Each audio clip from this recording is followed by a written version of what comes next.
I can't take them, Beth said. June sat 6 feet away from her daughter, at the same kitchen table where Beth had eaten cereal before every high school exam. Apparently 6 feet was far enough to become invisible. Scott leaned back in his chair. Nobody said, take. We're talking temporary. You said, Beth can take them? I meant accommodate. That's just take with a guest towel. Aaron made a small choking sound that might have been a laugh. He covered it by drinking coffee. He had driven nearly 400 miles that morning and still wore the pressed blue shirt he used when he wanted to appear more successful than he felt. Ray's coffee sat untouched between both hands. June looked from one adult child to the next. Your father told you our pension was gone 8 minutes ago. And we're trying to help, Scott said. No, Beth answered for her. You're trying to decide which one of us gets stuck.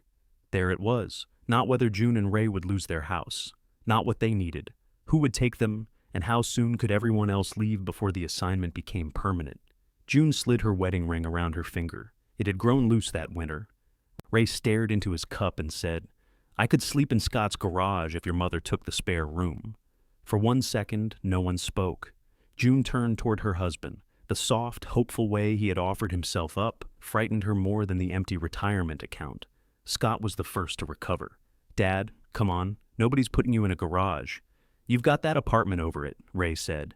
It isn't an apartment. There's no bathroom. I can walk downstairs. With your knee? Beth asked. At night, my knee works. It announces rain 2 days before the weather service, June said. Ray gave her a wounded look. Humor had always been their emergency exit.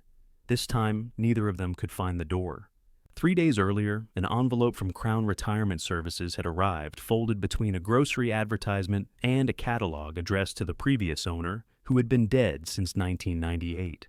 June almost set the whole stack beside Ray's recliner. He was better with official envelopes. He opened them immediately, while she preferred to let bad news ripen. Then she saw final distribution. Summary through the little plastic window. She opened it standing over the kitchen trash. The numbers were not wrong. That was what made them terrible. Their scheduled monthly withdrawal had been deposited as usual. After that payment and fees, the retirement account Ray had once called their pension contained $1,842.16. June read the figure twice. Then she checked the name, as if another Raymond Calder might have retired from the same glass plant and moved into their house. Ray was in the garage rebuilding the motor in Beth's old vacuum cleaner.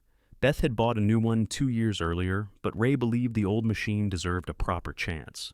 June carried the statement to him.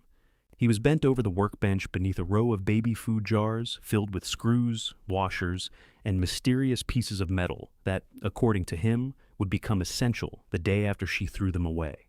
Ray, listen to this. He flicked the vacuum switch. The motor started with a clean, rising whine. That's another 10 years. Turn it off. He did.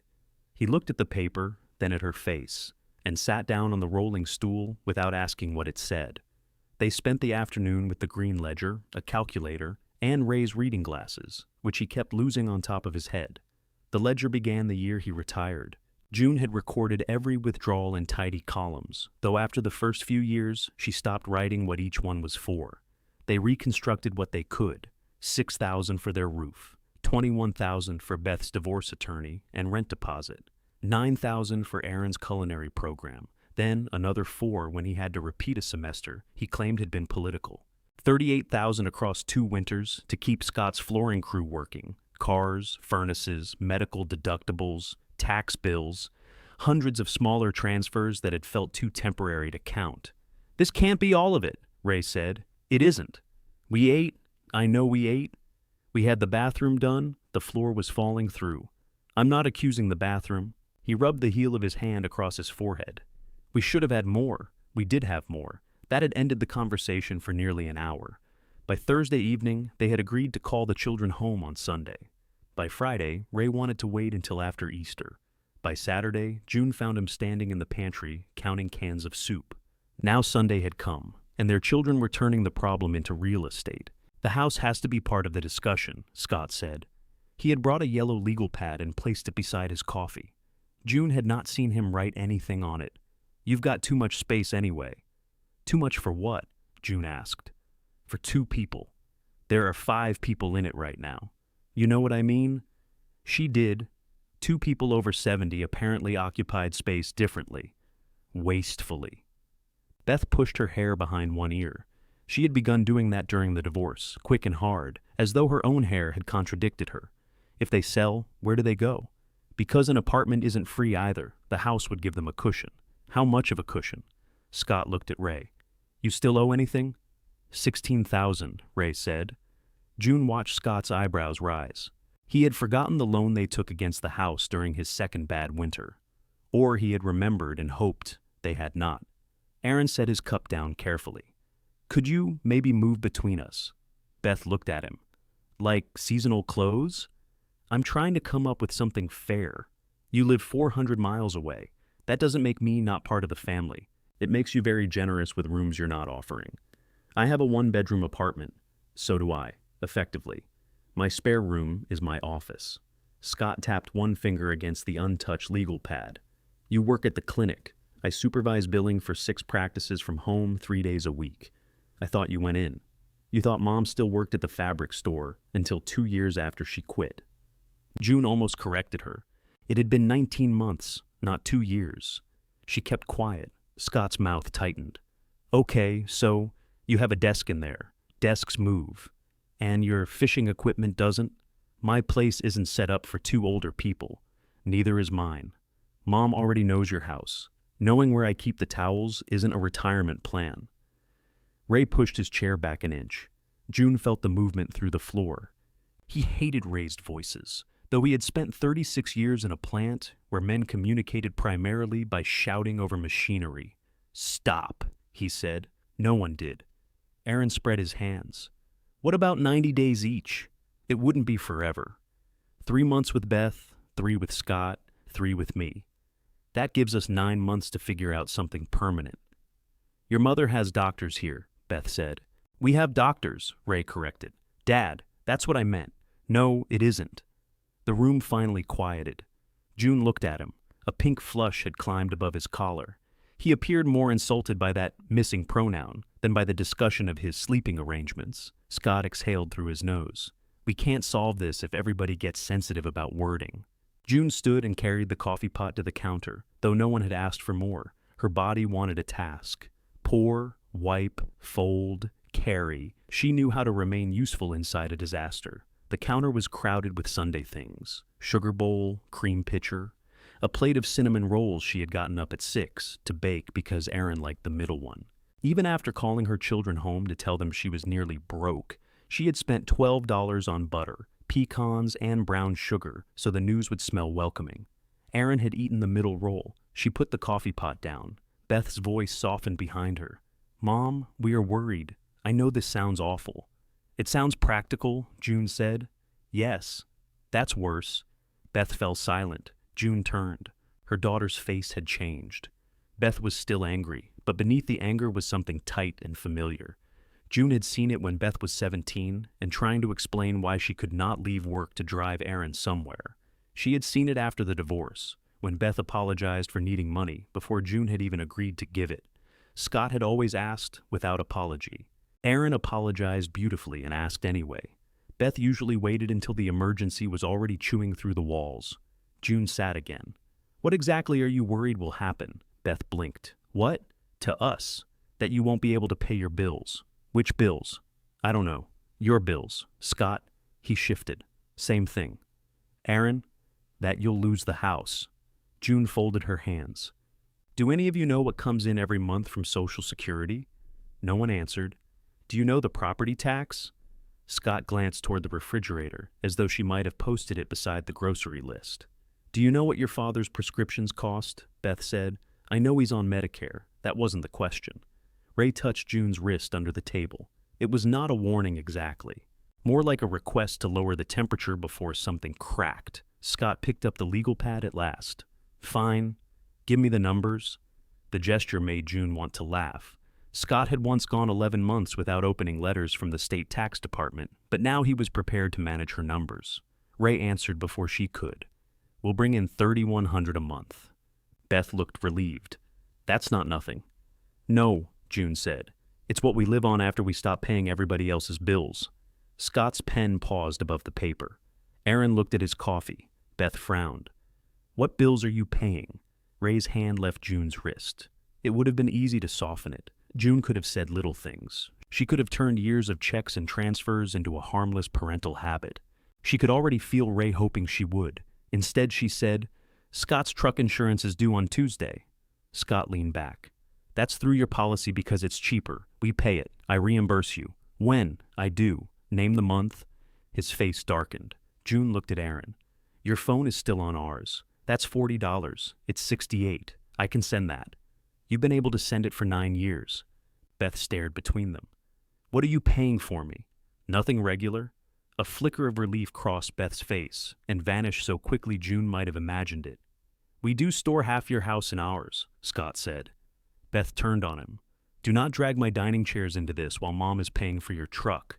They're not dining chairs. There are 8 chairs, a dresser, 3 lamps, 6 chairs. Is that better? They were Grandma's. They're covered in a bedsheet next to my tile saw. Your tile saw? June asked. Scott stopped. Ray closed his eyes. The argument rose again, but June no longer heard every word. She noticed smaller things instead. Aaron breaking the edge from a cinnamon roll and leaving it on his plate, Beth rubbing a pale groove where her wedding ring had once been, Scott's expensive boots resting on the floor Ray had installed himself. These were not cruel people. That made the moment harder to dismiss. They loved her. They would have wept at her funeral. They simply preferred a version of love that did not rearrange their rooms. Ray's earlier offer returned to her. I could sleep in Scott's garage. June placed both palms on the table. No one is taking us, she said. Scott was still talking and took a second to notice. What? We are not rotating. We are not moving into anybody's office spare room or room above a garage without a toilet. We are not selling the house today. Beth looked exhausted. Then what do you want us to do? June glanced toward the hallway. Beyond it, the staircase rose to 2 bedrooms filled with the preserved remains of her children's former lives. I want you to come get your things, she said. My things, Scott said. Your flooring samples, your saw, those boxes marked office that have never been inside an office. The samples are for work. Then they should be where you work. I do estimates here sometimes. June considered this. When? Scott looked at Ray, apparently hoping his father had a more recent memory. Ray cleared his throat. There was that fellow from Fairfield. That was 2019, June said. Still counts. And Beth, your furniture needs to go. Aaron, the restaurant equipment upstairs is yours, along with whatever is in your old closet. I'm giving everybody 2 weeks. Beth looked toward the hallway, as if she could see her 6 chairs from the kitchen. Where am I supposed to put it? June almost said that was not her problem. The sentence rose hot and satisfying, which was precisely why she swallowed it. You could sell what you can't use. They were Grandma's. Grandma sold me her washing machine. That was different. It was $12 and a ride to church. Beth pressed her lips together. Aaron gave June the cautious smile he used before asking for something. I can't get back here again in 2 weeks. Then choose what you want tonight, and I'll arrange for the rest to be donated. His smile disappeared. Tonight? You drove all this way. I drove all this way because you said there was an emergency. The emergency is that our house has become free storage for 3 people discussing where to store us. Ray moved beside her. His chair legs scraped the floor, the sound sharp enough to make everyone flinch. That's enough, he said. June turned to him. Enough what? Everybody's upset. I'm not upset. I'm setting a date. You are absolutely upset, Beth said. Thank you, Beth. I didn't mean it as criticism. Scott folded the yellow legal pad and shoved it into the inside pocket of his jacket. This is punishment. What is? You're embarrassed about the money, so now you want all of us embarrassed too. A crumb of cinnamon roll had landed on the front of his sweater. June had the absurd impulse to brush it away. Your father and I made choices, she said. Bad ones, some of them. We are not punishing you for those choices. We are ending them. You didn't say anything was a problem? No, we didn't. You offered to put the truck on your insurance. We did. So, now I'm the bad guy because I accepted? No one called you a bad guy. You didn't have to. Ray stood. It took him 2 attempts because of his knee. June reached for his elbow, but he shook his head once and got himself upright. We asked you here to tell you where things stood, he said. It got away from us. Scott stared at him. Did you know she was going to throw our stuff out? No one is throwing anything out, June said. I asked Dad. Ray glanced at June, and she knew the answer before he gave it. No, he said, I didn't. The small betrayal of that truth embarrassed her. She had not known she was going to do it either. The decision had arrived fully formed while her children argued, but saying so would make it sound like anger instead of clarity. Scott nodded, as though Ray had confirmed something important. Right. He walked out without his jacket zipped. A few seconds later, the front door reopened and he came back for his phone, which was lying beside the sugar bowl. 2 weeks, June said. He picked up the phone. You might want to think about whether you want your family around when you actually need help. The door closed hard enough to rattle the glass in the china cabinet. Ray lowered himself into his chair again. Aaron studied the table. He'll calm down? He always does, Beth said, usually right before he needs something. That's not fair. Beth gave him a flat look. You live in Kentucky. I know where I live. Do you? Because Mom has been paying for the phone that tells you. Aaron rubbed both palms over his face. Can we not? June began stacking plates. Beth reached for one at the same time, and their fingers struck the rim. I've got it, June said. I'm already standing here. So am I. Beth held on to the plate. Mom. June released it. Beth carried the dishes to the sink, scraped the uneaten rolls into a container, and opened the dishwasher. She loaded it incorrectly, as she had since she was 12, placing bowls on the bottom rack where they blocked the spray arm. June watched without correcting her. Aaron rose more slowly. I should get on the road. You drove 400 miles, June said. You're not driving back after dark. I can get a motel. You have a bed upstairs. Do I? June looked at him.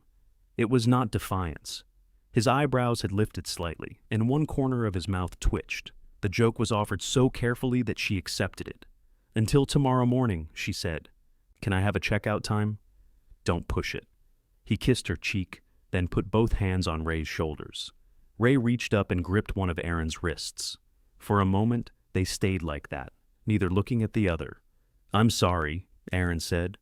Ray nodded. June could not tell which thing he was apologizing for. Perhaps Aaron could not either. He went upstairs to inspect the remains of his former room. Beth kept loading the dishwasher. When Ray said he needed to check the furnace filter, no one pointed out that he had changed it the previous week. He escaped down the basement stairs, favoring his right leg. June wiped the table. Beth wiped the counter. They worked around one another in the practiced silence of women who knew the same kitchen but had never agreed on how it should be run. Finally, Beth said, Did you call us here to tell us, or did you call us here to see what we'd say? June stopped with the damp cloth in her hand. What does that mean? It means you had the ledger. You knew about Scott's insurance and Aaron's phone. You knew we'd be shocked. I expected questions. You expected us to fix it. No? Then what did you expect? June looked through the window over the sink. Ray's bird feeder hung empty from the maple tree. He had stopped buying seed in January because the squirrels got most of it, though he pretended it was because birds should learn self-reliance. I thought you might be worried about us before you were worried about yourselves. Beth shut the dishwasher too hard. I was worried. You said you couldn't take us before you asked where we wanted to go. Because I knew where this was going. It wasn't going anywhere. We had been talking for 8 minutes. I have been in that conversation for 20 years. June frowned. What conversation? The one where everybody looks at me when something has to be done. That isn't true. Dad's colonoscopy. Who drove him? You offered. You called me first. Because you were close. Scott is 14 minutes away. He works, Beth laughed once. So do I. June folded the cloth into quarters. She did not need to fold it. You said mornings were flexible. My mornings became flexible because everybody kept needing them. We never asked you to give up your life. No, you just asked for Tuesday, then Thursday. Then could I pick up a prescription since I was already out? Then could I help Dad with the insurance website, because Scott is bad with paperwork and Aaron lives in Kentucky. Your father hates those websites. I hate them too. The answer was so simple that June had nothing ready for it. Beth leaned against the counter. The anger had drained from her voice, leaving something more tired. When you said the pension was gone, I saw the next 10 years, she said. I saw myself leaving work to take you to appointments. I saw Scott saying he couldn't help because his business was in trouble. I saw Aaron calling every Sunday and telling everyone how guilty he felt. And I saw you telling people you didn't want to be a burden while calling me 3 times a day. June set the folded cloth beside the sink. 3 times? That's the part you heard? It's a lot of calls. Mom, I didn't know you felt that way. I know. That hurt more than if Beth had accused her of knowing. June reached for the coffee cups. Beth moved them out of reach and put them in the dishwasher herself. I can't take you, she said quietly. That doesn't mean I don't love you. June looked at her daughter's bare ring finger. Beth had taken the ring off years ago, but the skin still seemed different there. We're not asking you to, June said. Good. The word was too fast. Beth closed the dishwasher, picked up her purse, and paused at the doorway. The dresser in the garage is mine. The 6 chairs are mine. The lamps can go. What about the boxes of books? I'll look at them next Saturday. You don't have to do it alone. I know how boxes work. June let her reach the front hall before saying, Beth? Her daughter turned. I'm sorry I called you first. Beth's expression tightened. Which time? June might have laughed if Beth had smiled. She did not. After the front door closed, the house felt too large. Above June, floorboards creaked as Aaron moved around his old room. In the basement, something metallic clattered, followed by Ray saying a word he used only when he thought she could not hear him. She stood among 5 dirty coffee cups and the smell of cooled cinnamon. Ray came upstairs 10 minutes later, carrying the furnace filter. It was as clean as a dinner napkin. Well, he said. Well, he placed the filter against the wall. You blindsided me. I blindsided myself. That doesn't make it better. They were deciding where to put us. They were scared. So were we. They didn't know what else to do. Neither did we, but I didn't suggest Beth sleep in a garage. Ray's mouth pulled to one side. I shouldn't have said that. No, I was trying to make it easier. For Scott, for everybody. June sat across from him again. The table was sticky where Aaron had spilled coffee.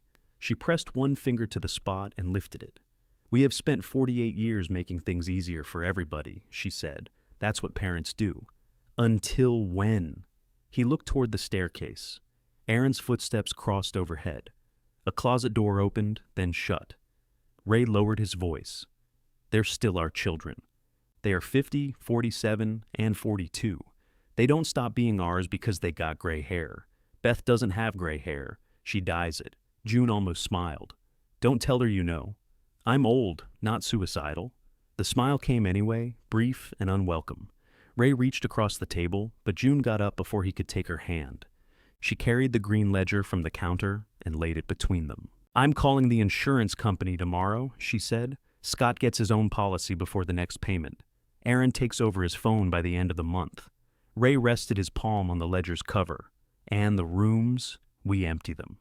To do what? June had not said the answer aloud yet. It seemed less sensible once Ray was waiting for it. We rent them. He stared at her.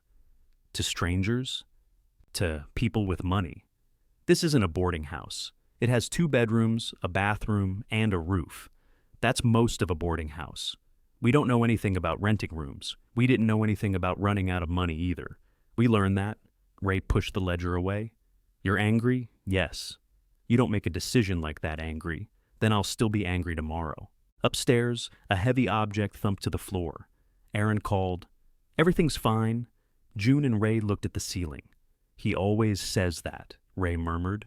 June opened the ledger to a clean page. At the top, she wrote house in block letters. Beneath it, she drew 2 columns. Ray watched her for a long moment. Then he pulled his reading glasses down from the top of his head. What do rooms go for? He asked. Depends whether the bathroom is private, Aaron called from upstairs. June tipped her head back. Were you listening? The whole house was listening. Ray looked toward the ceiling. It's shared between the 2 rooms. That lowers it. Thank you, Mr. Hilton, June called. Aaron appeared at the top of the stairs, holding a stainless steel stockpot large enough to bathe a spaniel. I manage a restaurant. This is one of the few subjects where my opinion has value. Your opinion has value on other subjects. Name one. June thought too long. Exactly. He came down sideways, the pot blocking his view, and set it on the kitchen floor. Inside it were 3 frying pans, 2 long boxes of wine glasses, and a tabletop burner still carrying a strip of masking tape with Aaron written across it in June's handwriting. I wondered where that burner went, he said.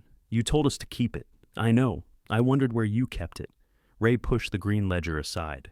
What would you pay? For a room? With utilities. Upstairs bathroom, use of the kitchen. Aaron looked around as if assessing a property he had never seen before. Is laundry included? You've been doing laundry here for free since 1985. For a renter, it would have to be. Parking? One space in the drive, Ray said. $650, maybe $700 if the rooms look good. June stared at him. For a bedroom? People pay more. People are fools. Fools still need somewhere to sleep. Ray reached for the calculator. 2 at $650 is $1,300. You can't count both before you've rented one, June said. I can count anything I want. It's a calculator. Aaron crouched beside the stock pot and lifted the box of wine glasses. You should check listings, and don't say pensioners only or anything like that. We're pensioners, Ray said. You're landlords if you do this. June disliked the word. A landlord was someone who wore a belt clip full of keys and blamed tenants for mold. She had imagined people paying to use rooms they did not need. She had not imagined becoming anything. Aaron opened his laptop at the kitchen table and showed them room listings. The first offered a basement with no windows for $800. The second had a photograph of a mattress beneath a staircase. That can't be legal, June said. It says cozy. It says Harry Potter. Ray leaned closer to the screen. Go back to the one with the private entrance. We don't have a private entrance. We could put stairs up the outside. With what money? I said could. June watched him enlarge photographs, his interest gathering speed. Ray could become enthusiastic about any project that required lumber. He had once built an arbor because she mentioned wanting shade, and then seemed personally offended when the sun moved. No stairs, she said. We're discussing. I'm discussing no stairs. Aaron clicked through another listing. You need clear photos, house rules, a deposit, references. Ray wrote each item in the ledger. June sat opposite them, uneasy at how quickly an angry sentence had become a list. We should think about this. Ray looked up. You said you'd still be angry tomorrow. I didn't say I'd be foolish tonight. Good distinction, Aaron said. She pointed at him. Go pack. He carried the stock pot upstairs, leaving one frying pan on the floor. Ray watched the pan for a moment and then retrieved it with a grunt. By 10, the house had settled into the strained quiet of a family, pretending bedtime could erase the day. June lay beside Ray in the downstairs bedroom, while he breathed too evenly to be asleep. The room above them belonged to Aaron for one final night. Every few minutes something rolled, dropped, or scraped. He had always packed as though objects became more cooperative after midnight. $650 sounds like a lot, Ray whispered. So did the pension once. He shifted onto his back. You think Beth meant all that? Which part? The appointments. Calling her. Yes.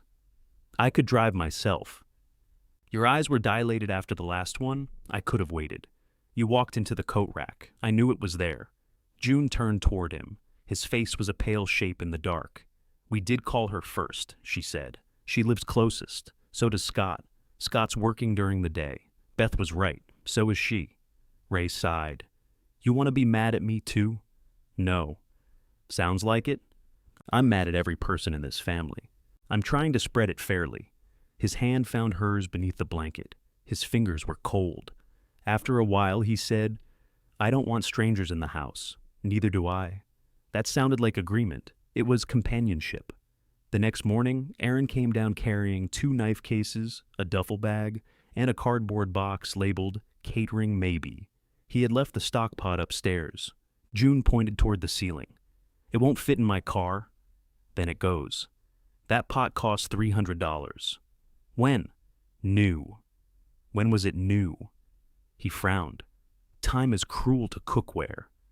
Ray was already outside trying to fit a portable oven into Aaron's trunk.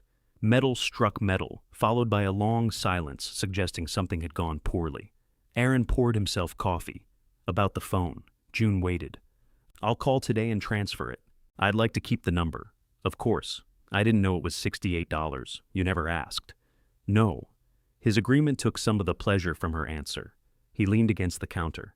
I can send you money every month. Pay your own bills. I mean, extra.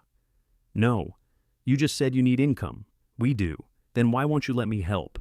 Because June knew what Aaron's offers looked like after the emotion faded. Because she could already picture him sending $200 in April, $75 in May. Then nothing in June, while composing a long explanation about restaurant margins, because she did not want her grocery budget attached to whether her son felt ashamed that week. Transfer the phone, she said. Come visit when you say you will. That's enough to start. Aaron looked down at his coffee. I did come yesterday. You did? I'm here now. Yes. He nodded, as if she had confirmed terms in a contract. Okay. Ray came through the back door. Your trunk won't close. Aaron drank the rest of his coffee. It will. The hinge is sitting on that oven. You have to lower it with confidence. You've inherited that from your mother, Ray said. June handed Aaron a dish towel to wrap around the hinge. They stood in the driveway for 20 minutes, rearranging the contents of his car. The stock pot went in the passenger seat upside down, and Aaron left with a seatbelt fastened around it. He called before reaching the highway. I transferred the phone, he said. That was fast. I was afraid you'd change the locks. Only the garage. He laughed, then went quiet. I love you. I love you too. After they hung up, June saved the confirmation message about the phone transfer. $68 would not repair a furnace. It still felt like proof that objects could move when pushed. The insurance call was less satisfying. Scott had to secure his own policy before Ray and June could remove the truck without creating a lapse. June sent him the renewal date and asked for confirmation by Friday. He called in 30 seconds. You're really doing this. I told you yesterday. I thought you were making a point. I was. My rate will double. Then shop around. I have a job starting this week. Insurance agents answer phones during jobs. You know what I mean. June stood in Aaron's former room with the phone against her ear. His narrow bed was buried beneath catering trays, framed posters, and clothes he had not worn since his 20s. On the wall, a corkboard still held a faded cocktail menu from the first restaurant that had let him call himself a chef. You had years to find another policy, she said. I didn't know I needed one. You need one Friday, Scott swore under his breath. Your father can hear you. Is he listening? He's scraping your college stickers off the closet door. Ray, kneeling near the closet, looked up. No, I'm not. June waved him quiet. Scott said, 2 weeks for the garage is impossible. You have a warehouse. The lease is expensive. That's why I keep some things there. Your lease being expensive doesn't make our garage free. You never complained before. I'm complaining now. She ended the call before he could turn her sentence into another argument. Ray stared at her. I'm not scraping anything. I needed leverage. He eased himself upright, one hand braced on the bed frame. Your mother has become ruthless. My mother has been dead 11 years. Still. They worked until noon. June sorted Aaron's belongings into keep, donate, and ask piles. Ray moved the heavier boxes into the hall, despite her telling him not to. The third time he rubbed his knee, she took the box from him. I can lift it. You can also be carried to the emergency room by Beth, which seems rude after yesterday. He let go. Beneath a stack of restaurant magazines, June found an electric bill from Aaron's first apartment.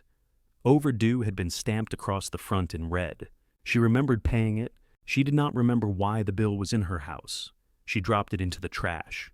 Beth arrived Saturday morning in a borrowed cargo van, wearing old jeans and the expression of someone reporting for court-ordered service. She opened the garage, surveyed the furniture, and pointed toward Scott's tile saw. That goes first. It's not yours. It's in front of mine. With Ray directing and June objecting, Beth and Ray maneuvered the dresser toward the driveway. Halfway there, Ray's knee buckled. Beth caught the dresser against her hip. Stop. I'm fine. You almost went down. My shoe slipped. Your shoe is tied. June saw Beth's face change, not into the panicked resentment from Sunday, into competence. It settled over her like a uniform. Go inside, Beth told him. This is my garage, and that's my dresser. Ray looked at June. She does know how boxes work, June said.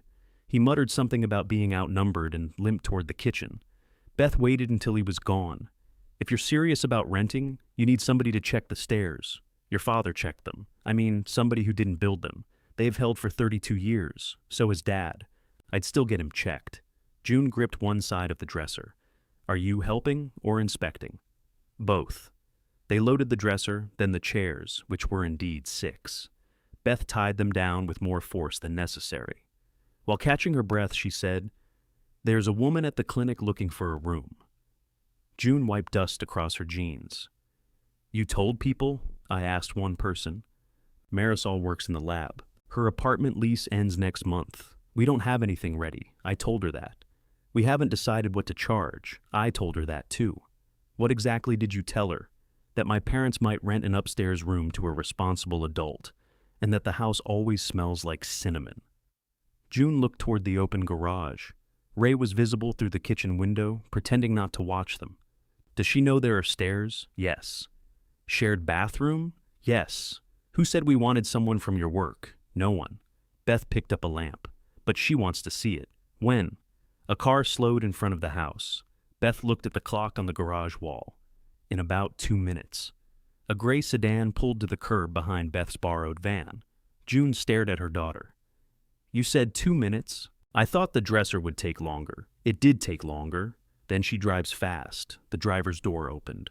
A woman stepped out wearing black slacks, white sneakers, and a red jacket zipped to her chin. She had silver threaded through close-cropped dark hair and carried a leather bag large enough to suggest she did not trust anyone else's preparedness. Beth raised one hand. Marisol. You invited her before, asking me. I asked if she wanted to see a room. That is inviting. It would be rude to make her stand in the street. It would be rude to make me look surprised in my own driveway. You always look a little surprised. I do not. Marisol reached them before June could decide whether to smile. Mrs. Calder? June. I'm Marisol Green. Her handshake was warm and dry. Beth said you might have a room, Beth began. I told her you were still. June held up one finger. Beth has told everybody quite enough. Marisol looked from mother to daughter, then toward the dresser protruding from the back of the van. Should I come another day? Yes, June said. No, Beth said. From inside the house, Ray called. Who's here? Marisol's mouth twitched. June exhaled. You might as well see it. If you wait until we're ready, none of us may live that long. Ray emerged through the back door with his reading glasses still on top of his head. He had changed from his garage sweater into the green button-down shirt June had ironed for Sunday. The left side was tucked in, the right side hung loose. You must be Marisol. She must be, June said. We haven't met any other strangers this morning. Ray ignored that. Ray Calder. They shook hands. Ray moved toward the van as though greeting a prospective tenant required him to unload a dresser. Beth blocked him. Inside. I was just going to... Inside, Dad. Marisol watched Ray retreat with the calm interest of someone observing a familiar medical condition. He doesn't like being told what to do, she said. Then he married badly, June replied. The front hallway was lined with Aaron's boxes. June had intended to move them before anyone saw the room. Catering. Maybe sat on top, along with a trash bag Aaron had labeled, not trash. Marisol read it. That seems clear. The room is upstairs. The staircase turned at a narrow landing beneath a window. Ray went first, favoring his right knee while pretending not to. Marisol followed without touching the rail. June came behind her, noticing every scuff in the paint and each loose thread in the runner. At the top, Ray flicked on the hall light, though sunlight filled the space. Bathroom's here, he said. Marisol opened the door and looked inside. Tub or shower? Both, June said. The tub is from 1987, and it believes in permanence. Water pressure? Good unless someone runs the washer. Hot water? 40-gallon tank. Marisol nodded as if entering figures into an invisible ledger. Aaron's former room looked worse in daylight. They had removed 4 boxes, but the bed remained half covered by restaurant magazines and framed posters. A line of dust marked where the stock pot had sat. The closet door displayed 2 faded band stickers Ray claimed he had not been scraping. This would be one room, June said. It's not ready. I've seen not ready. Marisol stepped to the window and checked the latch. She looked down at the driveway, then up at the ceiling. Any leaks? No, Ray said. One over the back porch, June said at the same time. That's not over this room. She asked about leaks. Ray gave June a look. I fixed it. You patched it. Patching is fixing. Marisol examined the closet. May I? It sticks, June warned. Marisol pulled. The door opened with a shriek. 3 empty hangers swung from the rod, and an old chef's jacket slid from the shelf onto her shoulder. She caught it before it hit the floor. Comes furnished, June said. That earned a laugh, low and brief. Marisol folded the jacket and placed it on the bed. The second bedroom still held Beth's book boxes and a mahogany side table. It was slightly larger, with morning light and a view of the maple tree. "This one has better windows," Marisol said. "It also has more things. Things move." June looked at her. "That's what I've been told." Marisol checked the closet, the electrical outlets, and the lock on the bedroom door. There was no lock beyond the old brass privacy latch. "I'd want a keyed lock." "I can put one in," Ray said. June touched his arm. "After we know what it costs. I know what locks cost. You knew what lumber cost in 2004. It hasn't become gold." Beth stood in the doorway with one lamp under her arm. "Are you two going to do this in front of everyone who looks at the room?" "Yes," June and Ray answered together. Marisol smiled again. "That's fine. I was married 34 years. Silence makes me nervous." The sentence changed the room without asking permission. June glanced at Beth, who suddenly found the lampshade interesting. Downstairs, they sat around the same kitchen table that had hosted the family meeting. June put on fresh coffee. She did not bake anything. Marisol declined sugar, accepted a cinnamon roll only after June admitted they were leftover, and removed a small notebook from her bag. "I work at North Valley Laboratory," she said. 6 in the morning to 2:30 usually. Sometimes I cover a night shift. I don't smoke. I don't have pets. I have a car and too many plants." "Why are you moving?" Ray asked. June nudged his shoe beneath the table. Marisol noticed. "Divorce. The lease on my apartment ends next month, and I don't want to sign another year while I decide what comes next. My former husband kept the condo. I kept the good knives and my credit score." Ray nodded, impressed. "Fair trade. Depends what you're cutting." June poured coffee for herself. "We were thinking $6.50, utilities and laundry included." Marisol glanced toward Beth. "Don't ask her," June said. "She doesn't set the rent. I wasn't going to." "What were you going to do?" "See if she reacted." Beth picked up her cup. "I'm going to sit very still." Marisol wrote the number down. "Kitchen access? Yes." "Separate groceries? That seems easiest." "Overnight guests?" Ray looked at June. June looked at Ray. "This is why people have rules," Beth murmured. Marisol said, "My sister visits from Chicago twice a year. She's 58 and snores. I'm not running a nightclub." "One guest for a few nights is fine," June said. "With notice. Quiet hours?" Ray falls asleep in his chair at 9:30. "I'm still awake," he said. I rest my eyes. 10 to 6, June decided. Marisol made another note. "I should say something before we go farther." June waited. "I'm looking for a room, not a family arrangement. I'm friendly. I'll help if I see someone drop their groceries, but I'm not available as a caregiver because I work in a lab and happen to be a woman." Beth stopped being still. Ray said, "We're not looking for a caregiver. Good, we're healthy. Good. I replaced a garbage disposal last month." Marisol looked at June. "Does he give references? Only if you have an afternoon?" Ray folded his arms. June should have been offended. Instead, she appreciated the clean edge of Marisol's words. No pretending. No warm promises that would become resentment later. "We aren't looking to adopt anybody," June said. "We need income." "Also good." Beth rose. "I'll finish loading." June followed her into the hall. Beth kept her voice low. "She's blunt. So am I. That's what I'm worried about. You brought her. I didn't know you'd like each other. I haven't decided if I like her." From the kitchen, Marisol asked Ray whether the furnace made noise at night. Ray began a detailed explanation of duct expansion. June said, "She'll never come back." Beth lifted the lamp. "I'm sorry I surprised you. Are you?" "Yes." "Would you do it again?" Beth considered. "Probably not exactly this way. That isn't an answer. It's the best one I have." They returned to the garage. Beth carried the remaining lamp to the van, while June pulled 2 boxes of books away from the wall.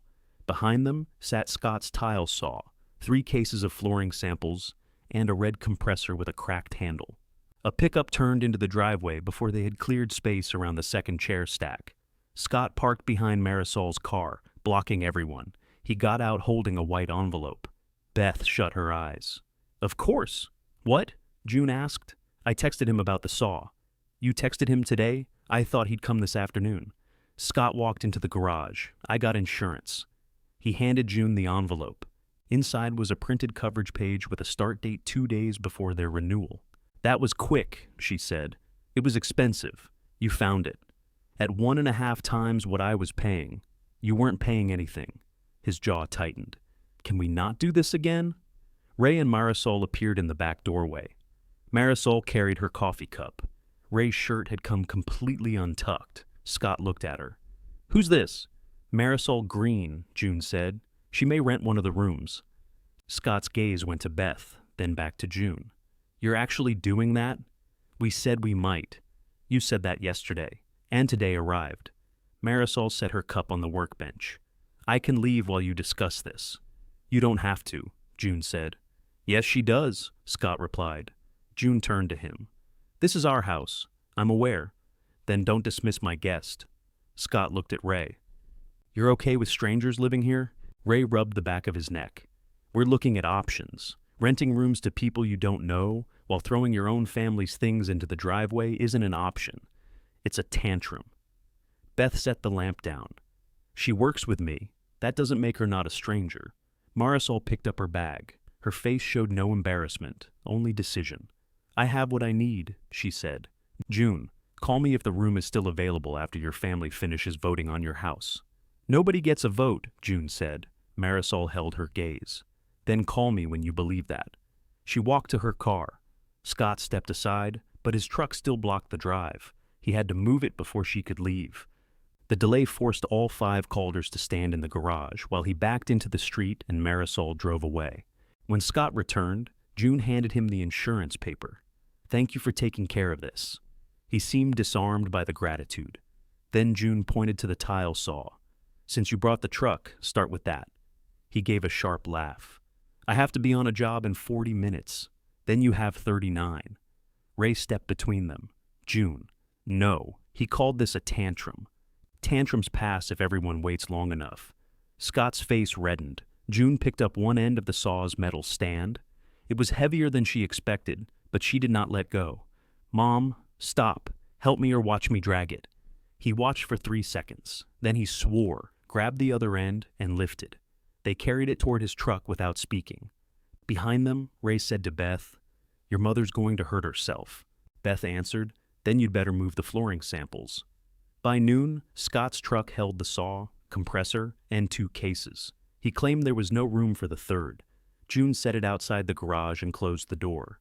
Beth left with her furniture. Scott drove away without saying goodbye. Ray went inside to put ice on his knee. June stood alone in the newly visible strip of garage floor, breathing dust. Her phone rang. Marisol's name appeared on the screen. June answered. I'm sorry about that. I'm not, Marisol said. It answered several questions. June leaned against the garage door. Which ones? Whether you need the money, whether your family knows you need it, and whether $650 includes the entertainment. Despite herself, June laughed. Marisol waited, then said, I'd like the larger room, if you're offering it.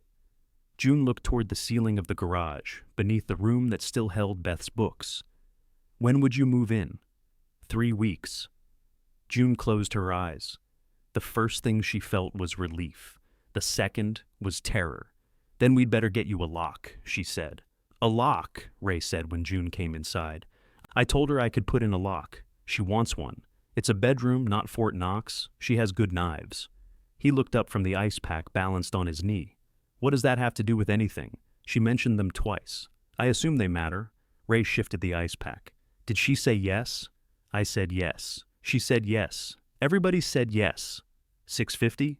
$650. His expression changed. The room had been an idea while the figure lived in the green ledger. Now, a woman with good knives intended to sleep upstairs. We need something in writing, he said. We need to get Beth's books out. The bathroom faucet drips.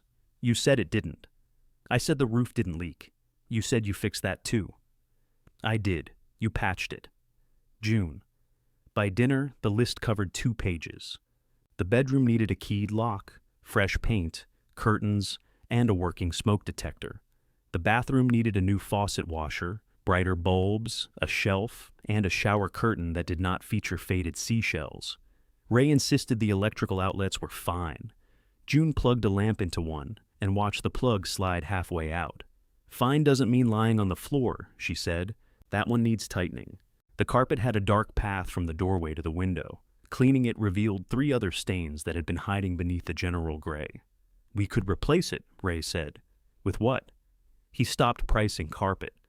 Marisol returned the next evening with 3 references, proof of employment, and a standard month-to-month lease she had printed at the library. June felt vaguely insulted by the efficiency. "I thought we'd find a form," she said. "This is a form. I can see that. You should still read it. I was going to." Marisol placed the papers on the table. "You should call the references, too." Ray turned the lease sideways, as though the words might improve from another angle. "You've done this before?" "I rented out my condo's spare room after my husband left. That was how I learned not to rent to anyone who describes himself as easygoing." June picked up the reference sheet. "Why? He owned a drum set." Ray nodded solemnly. "Good rule." Marisol had also written down questions for them. Who else had a key? Would the exterior doors be locked at a set time? Could she install a small refrigerator in her room? How would utility increases be handled? Was there a plan if either homeowner became unable to manage the house? June's spine stiffened at the last question. "We manage fine. I didn't say you didn't. You put it in writing. I put everything in writing." Ray read the question again. "If one of us gets sick, the other manages." "And if both of you get sick?" "Unlikely," June said. "Not the same as impossible. We have children." Marisol's eyebrows lifted. June could hear Saturday's garage argument in the silence. "We would make arrangements," she said. "Then that's enough for now." Marisol did not press. That irritated June almost as much as pressing would have. The deposit was $400. Marisol wrote a check and slid it across the table. June stared at her own name on the line. No one had ever paid her to live in the house. People had lived there, certainly. They had eaten, slept, showered, stored furniture, invited friends, broken things, and occasionally moved out. Money passing toward her instead of away felt almost indecent. "You can hold it until move-in," Marisol said. "I know, you're staring at it. I'm checking the amount. It says $400, I see that." Ray carried the check to the green ledger and recorded it before June could decide where a landlord kept checks. Beth came Thursday for her books. She arrived directly from work in navy slacks and a cream blouse, took one look at the bedroom, and said, "You're painting. The wall has marks. The wall has had marks since Aaron threw a shoe at it in 1996. He denied that.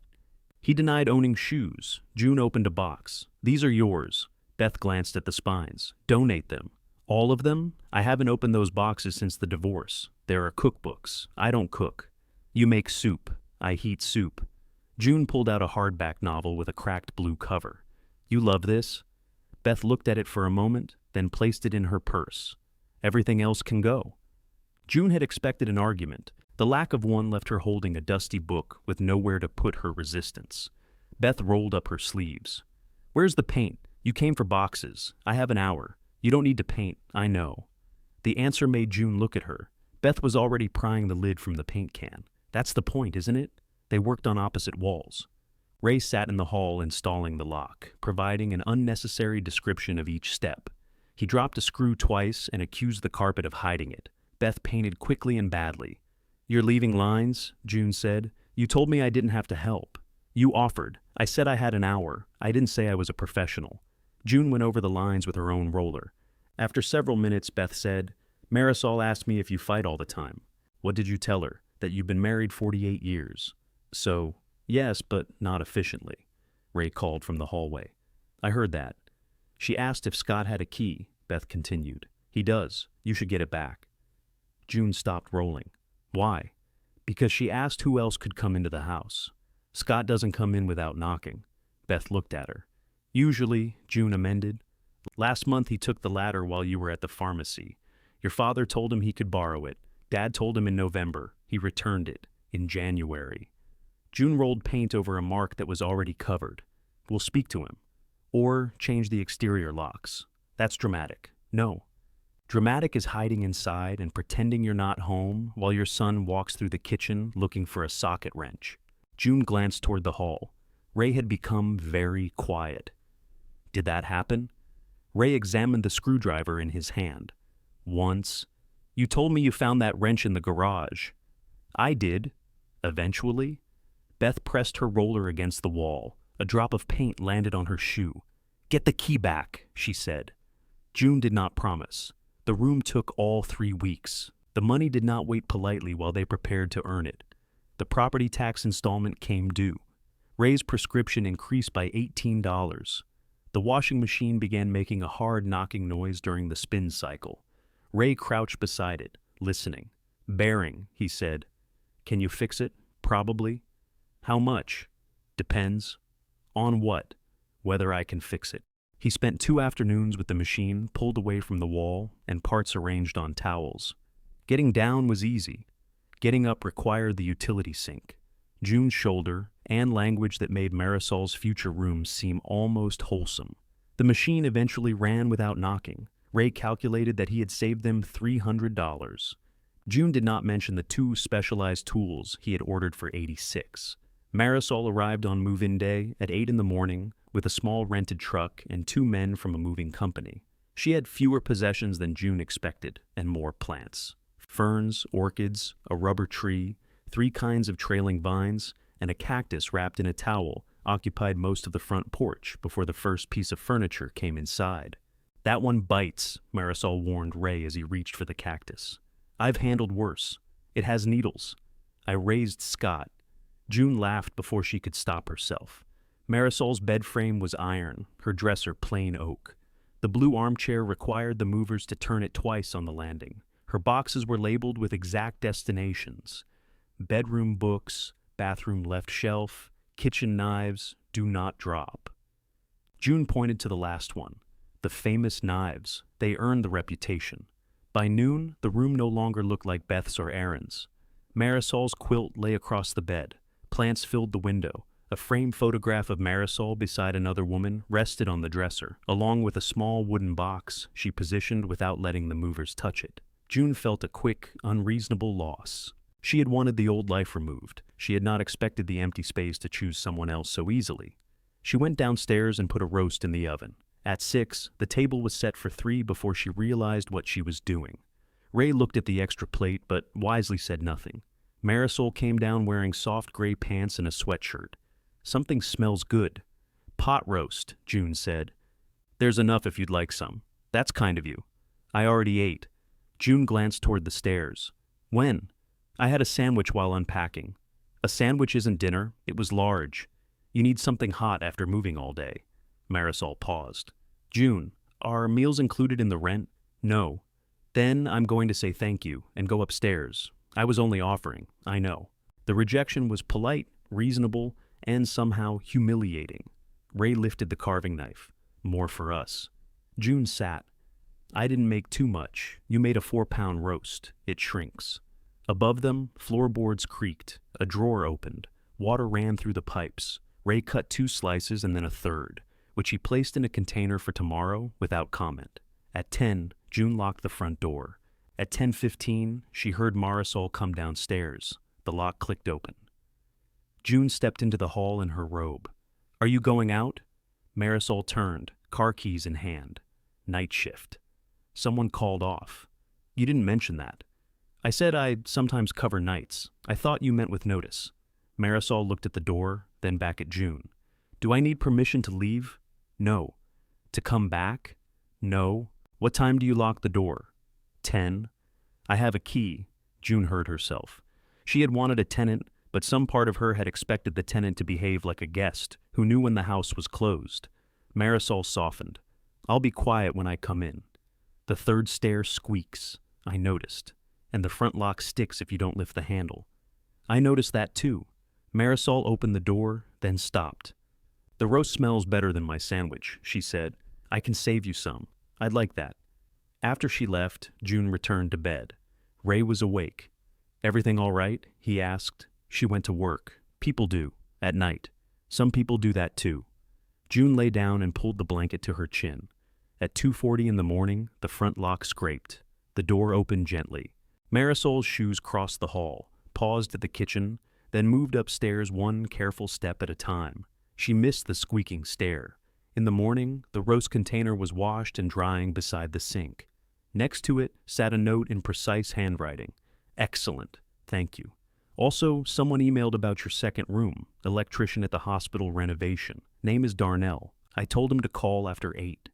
At 8:03, the phone rang. June answered before the second ring.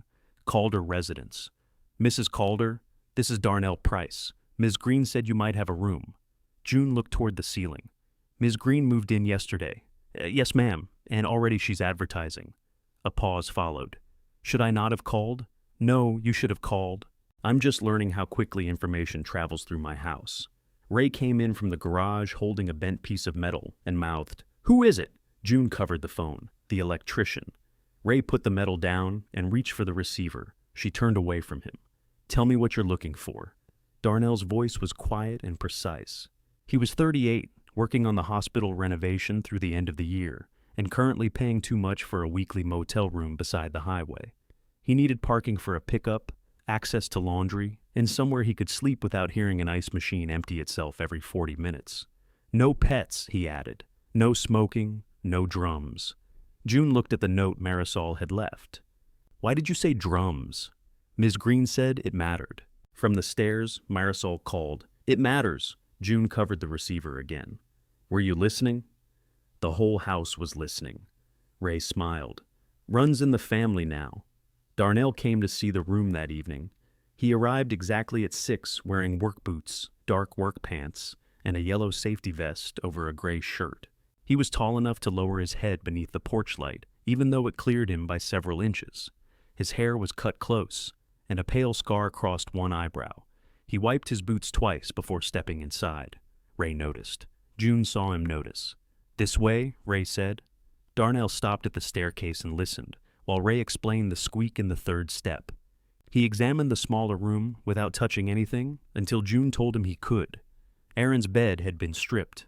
The band stickers remained on the closet door, and a rectangle of cleaner paint showed where the cocktail menu had hung. Darnell looked at the outlet that had failed to hold a plug. That needs replacing. Tightening, Ray said. The contacts are worn. I was going to check them. Darnell lifted both hands. Your house. Ray studied him. What kind of electrical work do you do? Commercial. Mostly conduit and controls. Union? Yes. Ray's posture changed by half an inch. The room had become a job site. What tools do you carry? Ray, June said. I'm asking. Darnell glanced toward the closet. Enough that I'd want space for 2 locking cases. Under the bed would work, June said. I don't keep tools under where I sleep. Why? Because I've stayed in motels. June decided not to ask. In the kitchen, she set 4 glasses of iced tea on the table. Marisol came home halfway through the conversation and sat down without being invited, which June supposed she was now allowed to do. The room is smaller than mine, Marisol said. I saw that, Darnell replied. Shared bathroom. I saw that too. I leave for work at 5:15. I leave at 5:30. Marisol considered him. Then we won't fight over the mirror. I don't use much of it. She nodded toward his close-cropped hair. Clearly.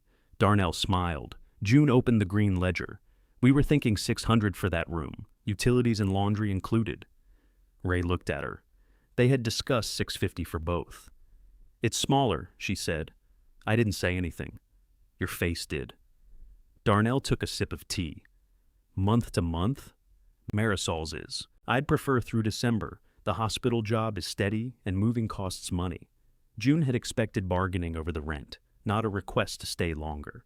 What happens in December? She asked. The job ends. And then? I find another job. Here, where there's work. The answer was neither comforting nor evasive. It simply refused to promise more than he knew. Why not get an apartment? Ray asked. Deposit, furniture, utilities, 12-month lease. I'm not trying to build a whole life in a city until I know whether I'm staying. Marisol tapped one fingernail against her glass. Reasonable. June looked at her. You are not on the rental committee. Do you have a committee? No. Then I'm not on it. Darnell lowered his eyes, hiding a smile. They agreed on $600, a $400 deposit, and a 6-month lease with the option to extend through December. Darnell offered 2 references and his foreman's number. When June asked whether there was anyone who might appear at the house looking for him, he understood the question immediately. My former partner knows where I work, he said. We don't have trouble. We just couldn't afford to keep breaking up in the same apartment. Marisol said, "That's expensive, very." June wrote his answer in the ledger, then wondered why. Under house, the columns had already become crowded with numbers, names, and questions she was afraid to forget. After Darnell left, June followed Marisol upstairs. "You gave my number to someone without asking." Marisol unlocked her bedroom door. Ray's new lock turned smoothly. "I gave him the number from the listing Beth helped you post. We hadn't posted it yet. Then I gave him the number Beth gave me. That is exactly what Beth did." "Yes." "You knew I was upset with her." "Yes." June waited for an apology. Marisol leaned against the doorframe. "Do you want me to say I'm sorry? I want you not to arrange my life. I told one employed adult that another room might be available. You said yes after meeting him. That doesn't mean you had the right. No, it means the result was useful. Those are different things." June folded her arms. Marisol's expression softened. "I should have asked. I'm sorry." The apology came so plainly that June's prepared argument had nowhere to go. "Thank you," she said. "Next time I'll ask." "Good, unless the person has a drum set. Then I'll say no for you." Darnell moved in 6 days later with one pickup load. His belongings consisted of clothes, bedding, a narrow bookcase, 2 tool cases, a coffee maker, and a wooden desk that Ray declared solid before it reached the front door. Darnell carried the heavy end up the stairs. Ray carried the light end and argued about which was which. June had typed household rules and taped them inside a kitchen cabinet. Quiet hours, 10 p.m., 6 a.m., label personal food, clean lint filter, no smoking, guests with notice, lock front door. Ray added in pen, "Do not force garbage disposal." Marisol added beneath it, "Then replace it." By the third morning, 4 travel mugs crowded the dish rack. Darnell kept eggs, hot sauce, and 6 identical containers of cooked rice on one refrigerator shelf.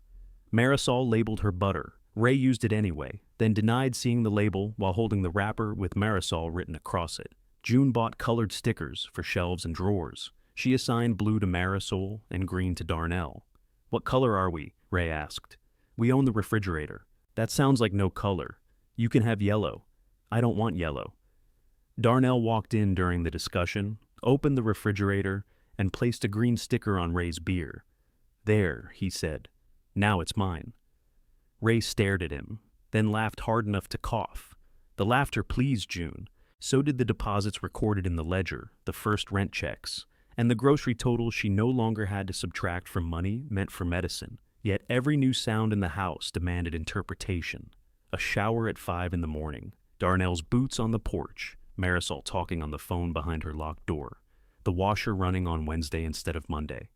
June had spent decades arranging the house around people. Now the people arranged themselves. She was sorting laundry one afternoon when the front door opened. No knock, no bell. A key entered the lock, scraped once, then turned. Scott stepped into the hallway carrying an empty plastic tool case. Marisol came out of the kitchen holding a paring knife and an apple. They stopped. "Can I help you?" she asked. Scott looked at the knife. "I'm Scott. That doesn't answer the question. I'm their son." June came from the laundry room with a towel over one arm. "What are you doing here?" I texted Dad. "About what?" "The laser level." "What laser level?" "The red one. I left it here."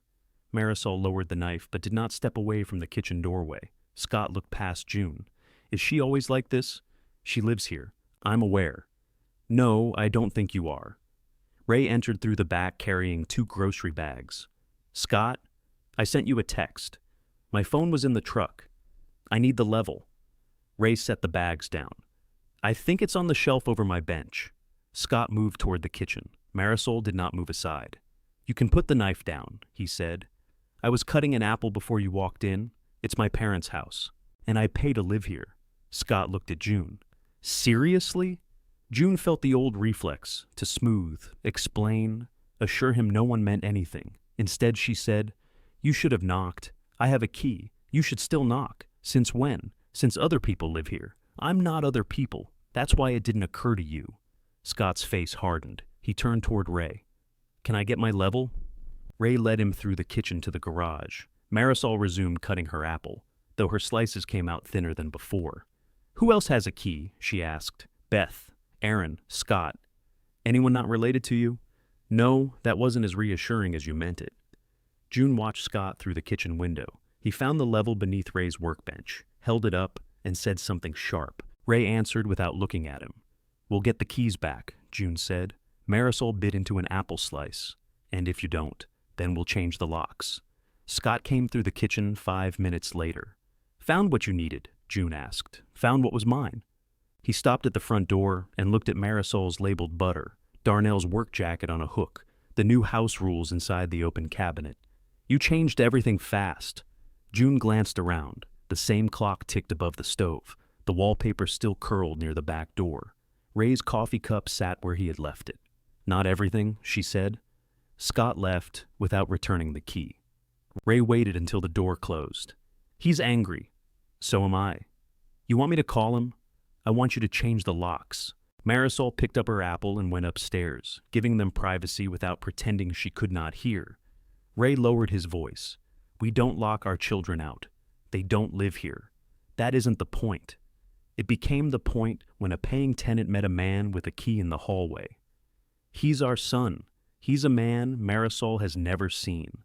Ray rubbed his knee. "We can ask for the keys and trust that nobody made copies. Our children don't make secret copies. Scott kept a tile saw here for 6 years because warehouse space was expensive.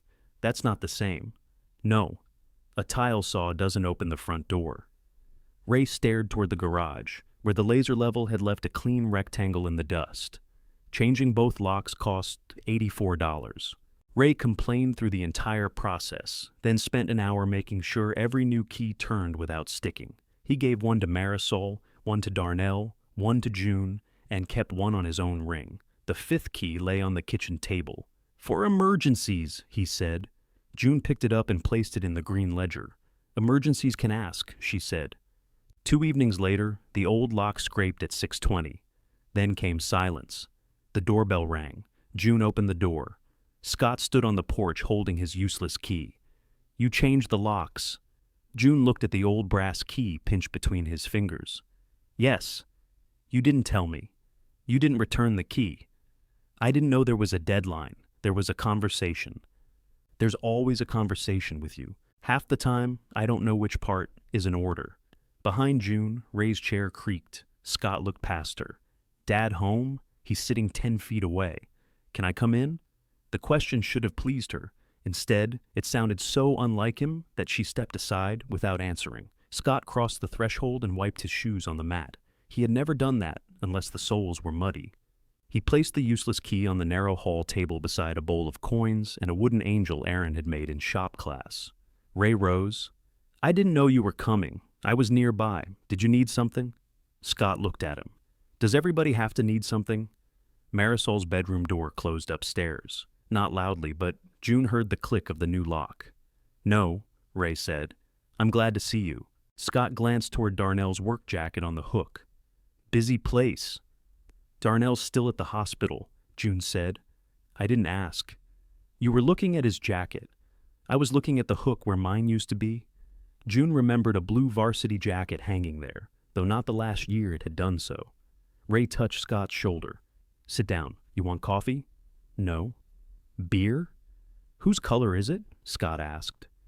Ray looked confused, then saw the colored stickers on the refrigerator. "That was a joke. Looks organized. We have 4 adults using 1 kitchen." "Right." Scott walked into the room and sat at the table. June remained standing. Ray brought him a beer anyway, checking for a yellow sticker before opening it.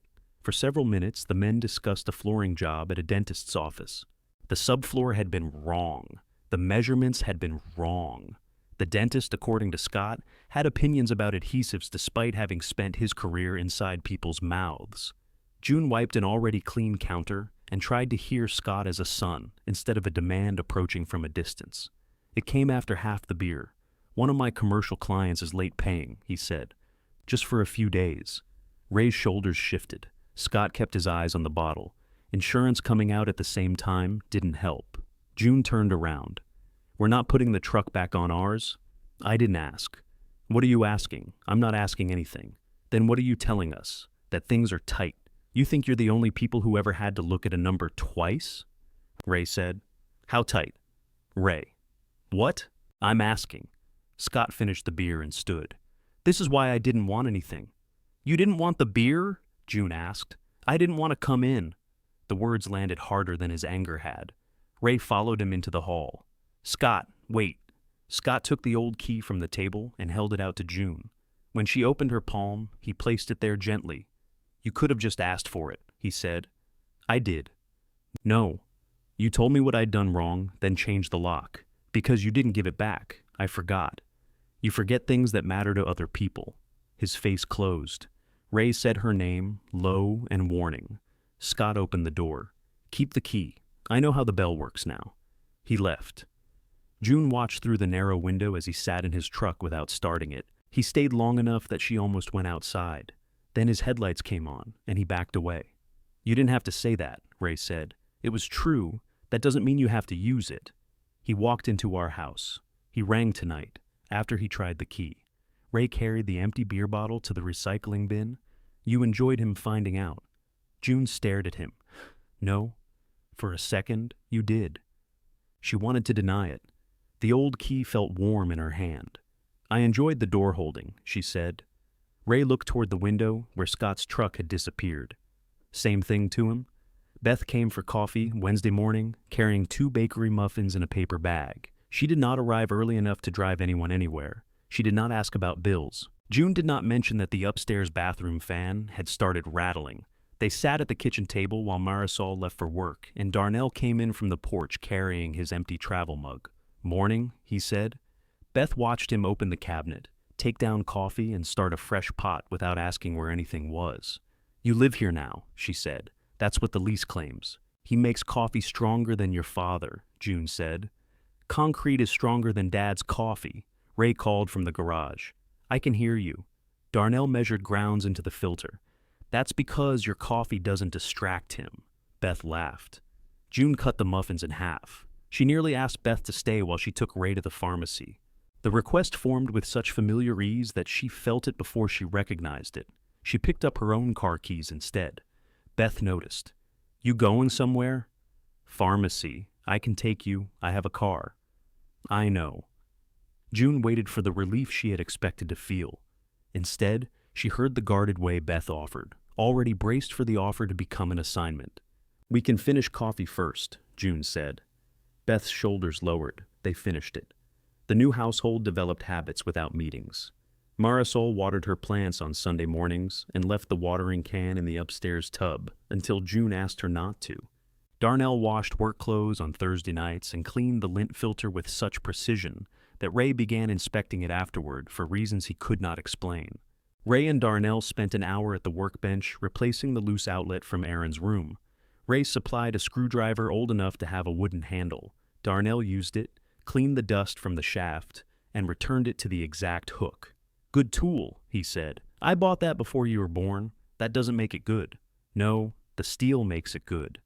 June listened from the kitchen while they argued about modern hardware. The sound resembled companionship, but did not ask to be named. The first full month of rent went toward the property tax and the gas bill. June wrote each payment in the ledger. The columns helped. They did not make the house feel free. She began taking alterations again, after Marisol asked whether she could shorten 2 pairs of work pants. What do you charge? Marisol asked. For hemming? Yes, I can just do it. That wasn't the question. June named the price she had charged at the fabric store 5 years earlier. Marisol shook her head. More. You're renting a room from me, and you're doing work for me. Ray looked up from the newspaper. Careful. She'll put a sticker on the sewing machine. June charged $12 a pair. Marisol paid $24 and left the money beside the folded pants without adding a tip that might make it feel like charity. The next week, 2 laboratory employees sent clothing home with Beth. June hemmed scrub pants, replaced a zipper, and narrowed the sleeves of a blouse. She worked at the dining table because both upstairs rooms were occupied. Thread clippings appeared in the rug. Ray stepped on a pin and delivered a speech about workplace safety while hopping on one foot. June earned $93. She placed it in an envelope marked furnace. The furnace stopped on a cold Thursday morning. Not dramatically. It clicked twice, blew lukewarm air for several minutes, then gave up. Ray stood over the basement unit, wearing his coat and holding a flashlight between his teeth. Could be the igniter, he said around it. Could you stop diagnosing everything by how expensive it sounds? He removed the flashlight. Igniters aren't expensive. How much? Depends. No. A heating technician arrived that afternoon. The igniter was failing, the blower motor was worn, and the whole system was old enough that the technician used the phrase "for now" 3 times while explaining the repair. For now cost $480. June climbed the basement stairs and went to their bedroom. The emergency money was kept in a white envelope inside Ray's bottom dresser drawer, beneath a stack of handkerchiefs he had not used since the glass plant required collared shirts. The envelope was there. It was empty. She checked beneath the handkerchiefs. She pulled the drawer farther out and looked behind it, though cash did not crawl. The envelope had held $1,500 2 weeks earlier. She knew because she had counted it after Marisol's deposit cleared. Ray stood in the bedroom doorway. The technician moved around below them, metal tapping metal through the floor. June held up the envelope. Where is it? Ray did not pretend not to understand. June. Where? I was going to tell you. Her fingers tightened around the paper. That is a place in time, not an answer. Scott needed to make payroll. The room changed shape around her. How much? Ray looked at the carpet. All of it? He said he'd pay it back Friday. Which Friday? Tomorrow. You gave him $1,500? It's a loan. You gave him the furnace money. We didn't know the furnace would quit. It's called emergency money because we don't know. Ray stepped inside and closed the door. His men worked. They needed their checks. Then Scott needed to pay them. That's what the money was for. No, the money was for us. He'll put it back. He came here 2 weeks ago and told us his client was late. You knew what he wanted. He didn't ask then. So, when did he ask? Ray hesitated. June understood. You called him. He's our son. You called him after he left because I hurt his feelings, and you gave him our last cash. I didn't give it. I loaned it. From an empty account, those are the same thing. The furnace clicked beneath them. Cold air moved through the vent. Ray's face looked older than it had that morning. I was trying to help. June laid the empty envelope on the dresser between them. No, she said. You were trying to make sure he still needed you. Ray flinched as though she had slapped him. That's a cheap thing to say. Is it wrong?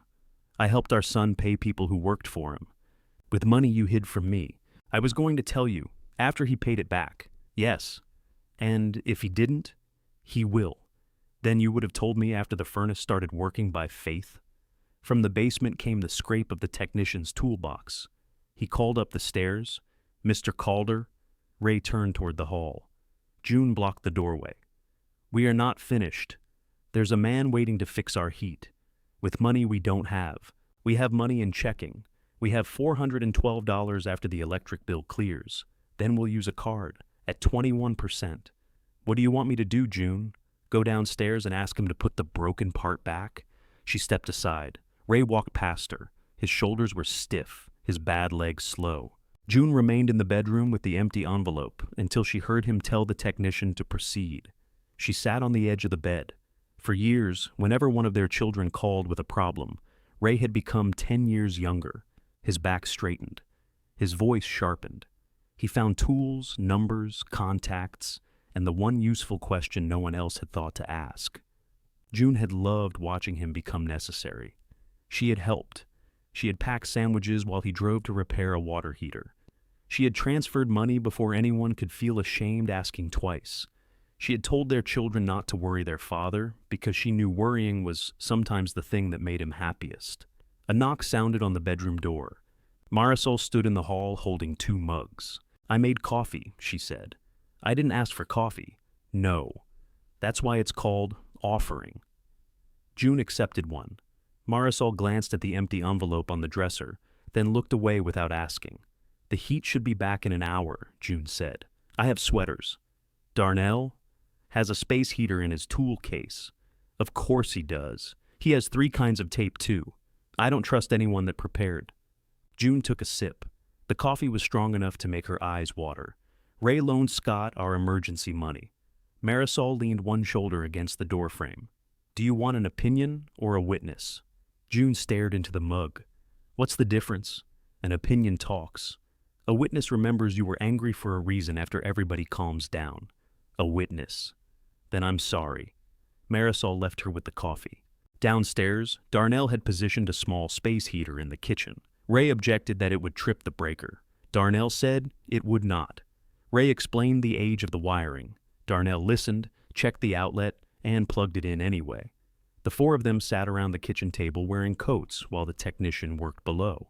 No one mentioned Scott. Darnell told a story about a foreman who had installed 600 feet of conduit before realizing the plans had been revised. Marisol ate crackers from a sleeve. Ray stared at the space heater as if hoping it would prove him right by catching fire. When the furnace finally started, warm air entered the room with a dusty smell. The technician presented a bill for $480. June paid with the credit card. Ray did not look at her while she signed.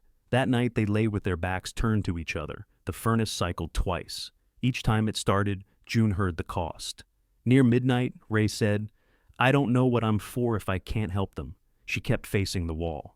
"You're my husband. That's not a job. It has felt like one today." He was quiet.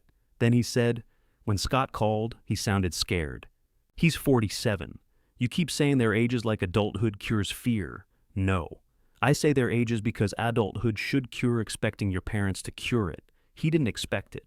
You offered. That makes it my fault. It makes it our pattern." Ray shifted behind her. "You think you don't do the same thing? I didn't empty the envelope. You make food nobody asked for. You fix clothes for $12 when the shop charges $25. Beth comes for coffee and you have enough breakfast on the table for a lumber crew. That isn't $1,500. No, it's your way." June rolled onto her back. "My way of what?" "Making sure people come back." The sentence found the softest place in her. She looked toward him, but he was still facing away. "That's cruel," she said. "Is it wrong?" He had returned her own question so quietly that she could not throw it back. They did not apologize. They lay in the warm room and let the truth remain ugly between them. In the morning, June opened the green ledger to a clean page. Ray sat opposite her with toast he had not eaten. "No more secret loans," she said. "I know. Not $50, not $500, nothing. We don't need rules for every. We need this one." He pushed the toast around the plate. "No gifts either," she continued. "If one of us wants to give more than $50 to anybody, we both agree. 50. That includes tools." He looked offended. "A tool isn't cash. It leaves the house. What if it comes back? The ladder took 2 months. Fine. Say it." Ray looked toward the staircase. Marisol's shower ran above them. Darnell's boots were gone from the porch. He had already left for work. "I won't loan or give the children money without telling you, without us both agreeing." June wrote the rule beneath the house columns. She signed her name and slid the pen across the table. Ray stared at it. "You want signatures? I want you to remember this when Scott sounds scared. He is going to pay us back." "Then signing costs nothing," Ray signed. At 9:20, Scott called. Dad said the furnace went out. June looked at Ray. He focused intensely on his toast. "It did. Is it fixed, for now?" Scott understood the phrase. "How much?" $480. "I can get you $500 today." June stood straighter. "You can repay $500 of the $1,500? Silence. "I thought you didn't know," he said. "I didn't. Dad said he was going to tell you. He didn't get the chance to choose when. I can bring 5. The client says the rest on Monday. Bring 5. I'm sorry about the furnace. Are you sorry you took the money? I borrowed it. Bring what you have." Scott arrived before lunch with $500 in an envelope from his bank. June counted it at the table. He watched her, offended. "It's 5. I know. Then why count it? Because knowing is how we got here." Ray sat beside him. The men did not greet each other. Scott looked from Ray's face to the green ledger in front of June. "What's that?" "The record of where the pension went." Ray lifted his head. "June. He needs to see." "Why?" "Because we all do." Scott leaned back. "If this is another speech, it isn't. It's arithmetic." She opened the ledger to the first year Ray retired. The early pages were neat. Mortgage, taxes, groceries, insurance. Later, withdrawals appeared between ordinary expenses. June turned pages slowly. "Here is the first winter your business slowed down. $12,000 across 4 months. Scott looked at Ray. "That included the truck." "It included payroll, your lease, And the truck repair, June said. You told me it was fine. It was fine until we did it again. The second winter totaled $16,000. The following summer included $4,800 for materials after a customer failed to pay a deposit. There were smaller amounts June had forgotten. $900 for a damaged sander, $1,200 for health insurance, $600 when Scott's checking account went negative. Scott's face changed with each page. Not softer, more guarded. You wrote down everything.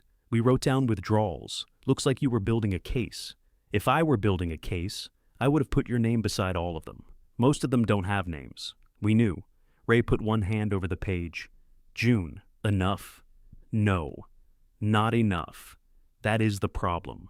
Scott stood. You offered that money. Yes. I didn't steal it. No. You said helping us was why you saved. We said a lot of things that made it easier to keep saying yes. His eyes went to Ray. Do you feel like this? Ray's hand remained on the ledger. I wanted to help, he said. That isn't an answer. I wanted to help every time. I also should have stopped. Scott laughed without humor. So I'm why the pension is gone. You're part of why, June said. So is Beth. So is Aaron. So are groceries and taxes, and your father believing every broken machine insulted him personally. Your father and I spent it. We signed every withdrawal. Then, what do you want from me? June looked at the $500 on the table. I want you to pay the other $1,000 when you actually can. I said Monday. No new loan to cover this one. No missed payroll. No pretending. I'm not pretending. I don't know that anymore. His jaw worked. June closed the ledger. And after you repay it, I want you to believe us the first time we say no. Scott picked up his jacket. Ray said, Stay for lunch. Why? So Mom can write down the sandwich? June flinched. Scott saw it. Regret crossed his face, but pride reached the door first. After he left, Ray kept looking at the chair where he had been sitting. You didn't have to show him like that, he said. Yes, I did. He thinks we blame him. We told him we don't. You told him he's part of why we're broke. He is. So are we. That was on every page. Ray stood and carried his untouched toast to the sink. June slid the $500 into the white envelope and wrote, Repaid, Scott on the front. Then she stopped. She crossed out Scott's name and wrote, Emergency. The furnace started beneath them. Ray looked toward the vent. Neither of them said for now. Ray looked at the altered envelope. You crossed out his name. It isn't his money anymore. He still owes it. That belongs in the ledger. The envelope belongs to the next thing that breaks. Ray ran one finger over the black line covering Scott's name. You think crossing it out changes what happened? No. I think leaving it there makes every emergency about him. He folded the envelope and returned it to the dresser drawer. Monday passed without the other $1,000. At 6:10 that evening, Scott sent Ray a message saying the client had pushed payment to Thursday. Ray showed June without being asked. That's better, she said. What is? You showed me. He's going to pay. I know that's what the message says. Ray did not argue. He placed the phone face up on the table, where both of them could see it not ring. Beth came for Wednesday coffee wearing a red wool coat and carrying nothing. No muffins, no forms, no garment bags from the clinic. June felt an embarrassing flash of disappointment before recognizing that her daughter had brought exactly what she had promised, herself. Darnell had left before sunrise. Marisol was still upstairs. Ray occupied the far end of the table with a small desk fan that belonged to one of Darnell's co-workers. He had removed the protective cage and arranged the screws in a row beside his coffee. Do you have to do that here? June asked. Better light? You built 3 work lights in the garage. Better company. Beth sat down. Is the fan part of the family now? Depends if it pays, June said. Ray gave the fan blade an experimental turn. $20 if I can fix it. What if you can't? I don't charge. You spent $8 on a switch. That's called overhead. Beth took off her coat. You two have become capitalists. Your mother has. Your father accepted a broken fan from a man he met once and refused to name a price until I made him. $20. After parts, $12. I enjoy the work. So do I. People still pay for pants. Beth looked from Ray's disassembled fan to the stack of folded clothes on the sideboard. This is different. The house was different. June heard the observation beneath the words. She poured coffee and sat. For several minutes, they talked about a billing system Beth's office had changed. The new version required 3 screens to accomplish what the old one did on one. Ray said that was progress because software companies charge by the screen. Beth laughed. June resisted the urge to ask whether the office needed more hems. When the laughter settled, June brought the green ledger from the counter. Beth's eyes followed it. Scott told me. What did he tell you? That you made him sit here while you listed everything you ever did for him. That is not what happened. He used the word audit. Scott thinks opening mail is an audit. Ray kept his attention on the fan. June placed the ledger on the table. Your father and I have been dishonest. Beth frowned. About the pension? About what we spent and why? We called it help. We never said when it was too much. We never let any of you see the whole number because we didn't want you to worry. You also didn't want us to tell you to stop. June looked at her. Beth wrapped both hands around her coffee. You think I didn't know you were helping Scott? You didn't know how much. No. But every time you said his business had a bad winter, I asked why he still had a business. Ray's head came up. I didn't say that to him, Beth added. I said it to Mom.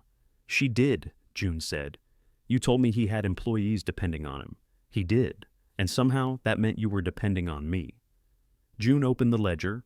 Beth's divorce was contained across 4 pages. Attorney payments, security deposit, rent, a car repair. One check written directly to the electric company after Beth's former husband closed their joint account without warning. Beth stared at the entries. 21,000, she said, over 14 months. You told me the attorney was 8. He was. The rest was everything else. I thought the rent was a loan. You never repaid it. You told me not to. Yes. Beth looked at Ray. Did you expect me to? No. Then why does it feel like I've been paying it back ever since? Ray put down the screwdriver. June closed her eyes for a moment. Because we called you first. Not just that. No. When Dad needed a ride, when the insurance website didn't work, when you thought the refrigerator sounded wrong, it did sound wrong. Mom, June touched the page. I knew you would come. You knew I would feel guilty if I didn't. The distinction sat between them. Ray said, We didn't mean it that way. Beth's voice remained calm. I know. That's why I never knew how to be angry. June remembered Beth in the garage, one hip holding the dresser after Ray's knee buckled, competence settling over her like a uniform. She had always admired that competence. She had also used it. I was proud of you, June said. You handled things. You didn't panic. After the divorce, you rebuilt everything. I was tired. I thought strong and tired couldn't be true at the same time. They usually are. Ray rubbed his thumb against the wooden handle of his screwdriver. June said, We expected more from you because you were the daughter. Beth's eyes lifted. Ray shifted. June, we did. I don't know if that was why. It was part of why. Beth looked toward the window. A delivery truck passed, making the glass tremble faintly. I used to wonder if you would have called me so much if I were a son, she said. We called Scott. For money, for repairs. And then he borrowed your tools for 2 months. Ray examined the fan again. June reached across the table. She did not touch Beth, only placed her hand where Beth could choose it. I'm sorry, she said, not for helping you after the divorce. I would do that again. I'm sorry we turned your gratitude into availability. Beth stared at June's hand. I don't know if you did, she said. We did. I did some of it to myself. That doesn't cancel our part. Beth placed her hand over June's. Her fingers were cool from the walk between the car and the house. I don't want to pay you back, she said. Good. That came out wrong. No, it didn't. I mean the money. I know. I can't write a check for $21,000. We don't want one. But I don't want to owe my way into this family anymore. June tightened her fingers. Then don't. Beth's mouth trembled once. She picked up her coffee with both hands before anything else could. From upstairs came the soft thud of a door. Marisol appeared in the kitchen dressed for work, took in the ledger, Beth's face, and Ray's untouched fan. I'm leaving early, she said. You don't have to, June replied. I know. Marisol poured coffee into her travel mug. On the way out, she touched Beth lightly between the shoulders. It was not comfort exactly, more an acknowledgement that she had seen nothing she intended to use. After the door closed, Beth nodded toward the ledger. Does Aaron know? Not yet. And Scott saw all of it? His part. That's why he called me. What did he say? That you'd replaced us with renters and were sending invoices for childhood. Ray groaned. Beth looked around the kitchen. I don't feel replaced. No one replaced you. I know. Marisol doesn't load the dishwasher wrong. She labels butter. That sounds safer. Ray put the fan cage back on. Darnell's worse. He cleans tools. Beth smiled. Monsters. She stayed another hour. June did not ask her to take Ray anywhere. When Beth left, she carried no list and promised only to return the following Wednesday. The fan ran after Ray replaced the switch. Darnell's co-worker came by that evening, listened to the blades turn, and handed Ray $30. I said 20. Darnell said you'd argue. I spent 8 on the switch. Then you made 12. Ray tried to return 10. The man refused. They stood on the porch, passing the bill back and forth, until June took it from Ray and shut the door. You can't take a man's money out of his hand, Ray said. I just did. What do I write in the ledger? $30, 20 was labor. Then write 20 labor and 10 for arguing. Word spread through Darnell's crew. A shop vacuum arrived with a burned cord. Then a table lamp with a switch that sparked. Ray repaired both from a stool at the garage workbench, refusing to admit the stool was there because standing made his knees swell. June's alterations multiplied too. Beth's co-workers sent scrub pants, jacket sleeves, and one evening dress with a zipper so delicate June charged $30 and worried over it for 2 nights. The money was not large. It came in 20s and 10s, folded into envelopes or transferred through phones. June distrusted. It also required time. Ray's hands cramped after gripping small tools. June could not thread a needle after dusk without a magnifier. One night they sat at the table counting $68 from repairs and alterations.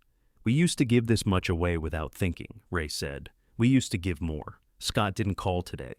Thursday had passed. The $1,000 had not arrived. June entered it in the ledger as outstanding. Ray watched her write.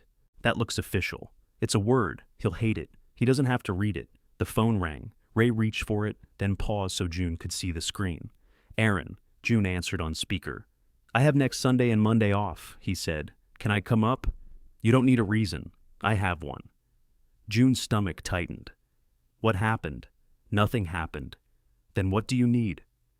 Silence traveled across 400 miles. June closed her eyes. I'm sorry. Aaron let out a breath. Beth called me. Ray sat straighter. She said you showed her the ledger, Aaron continued. She said I should see it before Scott tells me what's in it. You don't have to drive all this way for that. Yes, I do. June looked at Ray. He nodded once. Come Sunday, she said. I'll get there by lunch. You can sleep in your old room. Aaron laughed. No, I can't. Above them, Darnell crossed the floor. June smiled despite herself. No, she said. You can't. You can have the couch, June said. I managed a restaurant bar for 4 years, Aaron replied. I can sleep anywhere people aren't throwing glass. You don't have to prove anything. I'm not proving. I'm saving $90.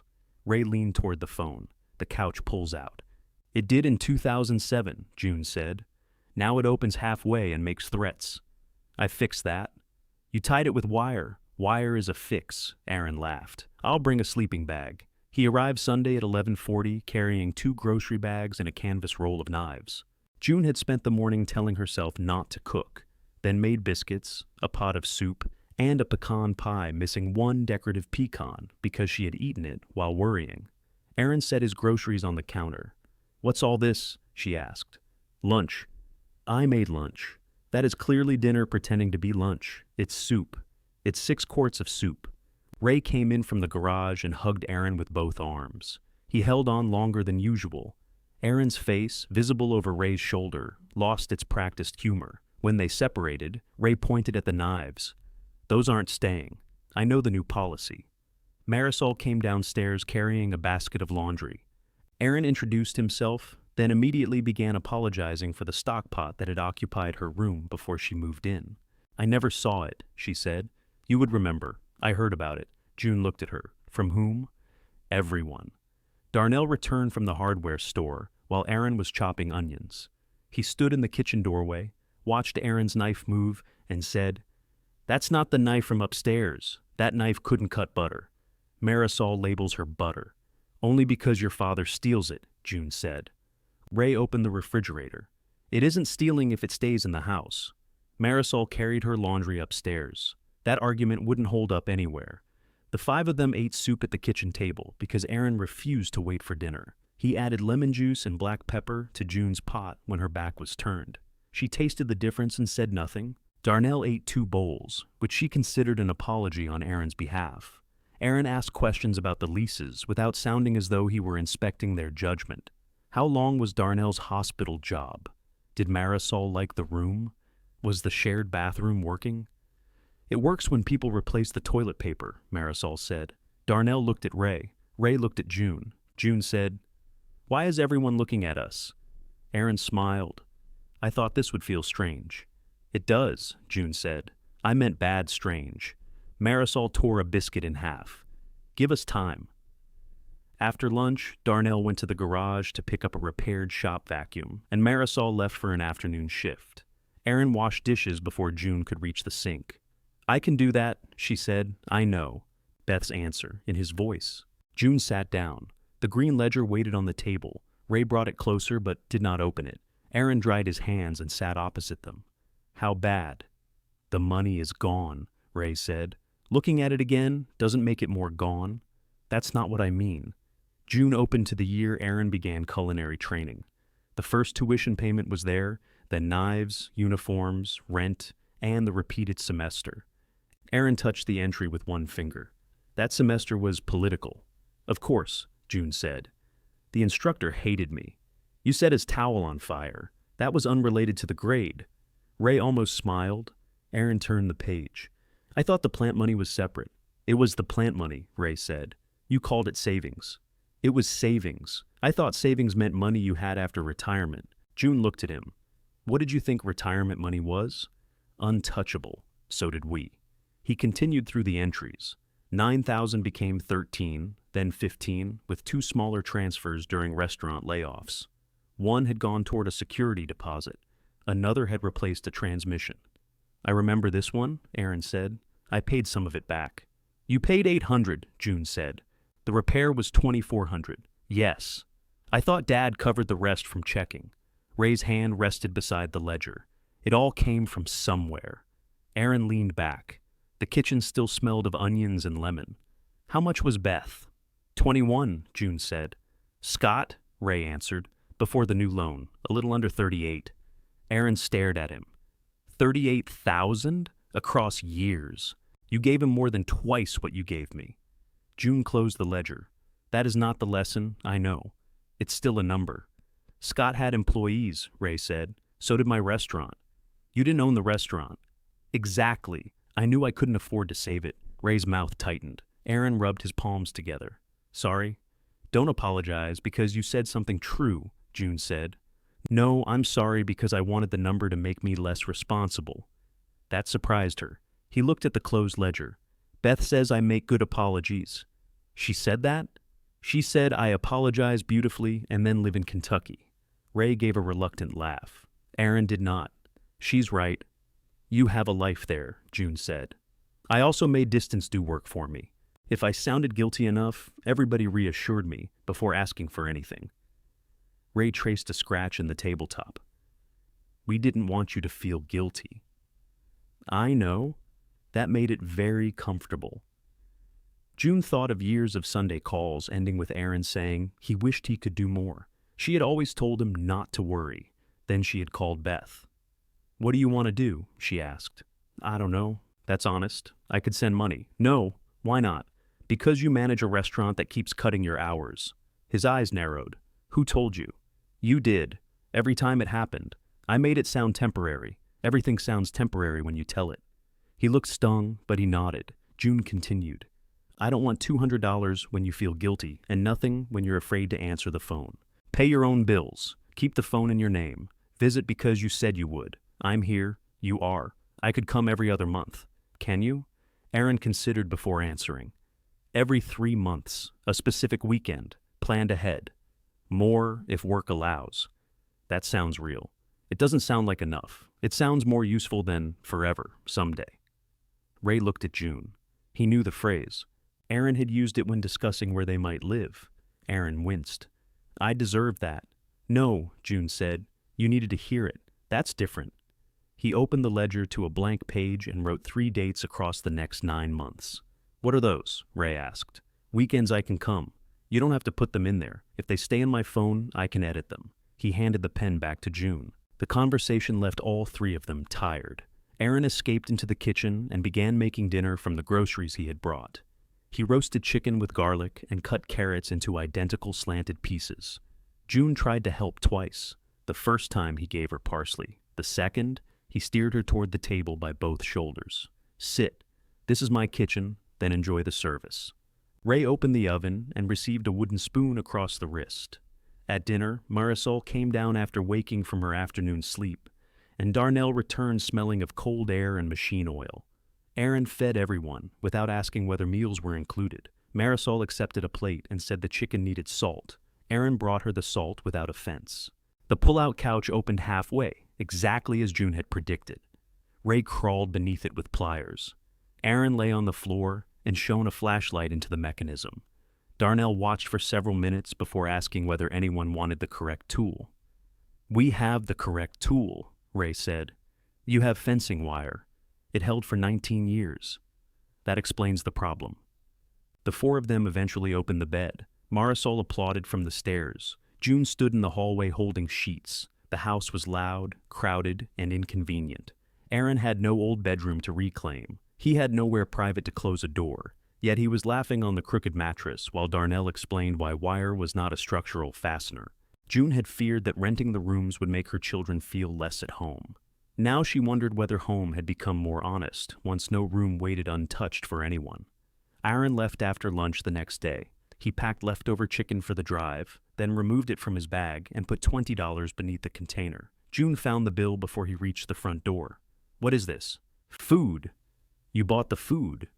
"Couch fee." "The couch tried to fold you in half." "Entertainment surcharge." She held out the bill. Aaron took it back without arguing. "I'll see you in 3 months. You wrote it down." "I know." He hugged Ray, then June. At the door he said, "Scott called me Friday." June's arms loosened. What did he want? He wanted to know if I had room to store some flooring equipment. "What did you say?" "I live in a 1-bedroom apartment 400 miles away. He knows that." "He said I have space in the restaurant basement." Ray came into the hall. "What happened to his warehouse?" "He said he's giving it up." "Giving it up or losing it?" June asked. Aaron shook his head. "He said the landlord wouldn't work with him." I didn't ask which version that meant. Ray looked toward the garage. "I told him no," Aaron added, "before either of you asks." June believed him. The fact brought no relief.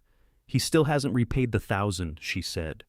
Aaron glanced at Ray. "He asked me for 500. "When?" "Saturday." "Did you give it to him?" "No." "Did you apologize beautifully?" "I was tempted." June touched his cheek. "Drive carefully." After he left, Ray stood at the window until Aaron's car disappeared. Then he checked his phone. No messages from Scott. The 1,000 remained outstanding through Monday, then Tuesday. Ray did not call. June watched the effort it cost him. Wednesday coffee with Beth came and went. Thursday brought 2 more alteration jobs, and a blender Ray refused because the motor smelled burned beyond saving. Friday, Scott's number appeared on Ray's phone during dinner. Ray showed June the screen before answering. "Put it on speaker," she said. Scott's voice came through thin and tired. "I need to talk to you." "We're here," Ray said, "not on the phone." June set down her fork. "What happened?" "Nothing happened." That phrase is becoming popular. "I'm handling some business changes." "Your warehouse?" A pause. "Aaron told you. He said you asked to store equipment. I can't afford that lease and the apartment both right now." Ray leaned closer to the phone. "Are you losing your apartment?" "No. I'm giving it up at the end of the month." "Where are you going?" June asked. "I said I'd come over tomorrow. You can answer now. I have options. Name one." Scott hung up. Ray started to call back. June covered his hand.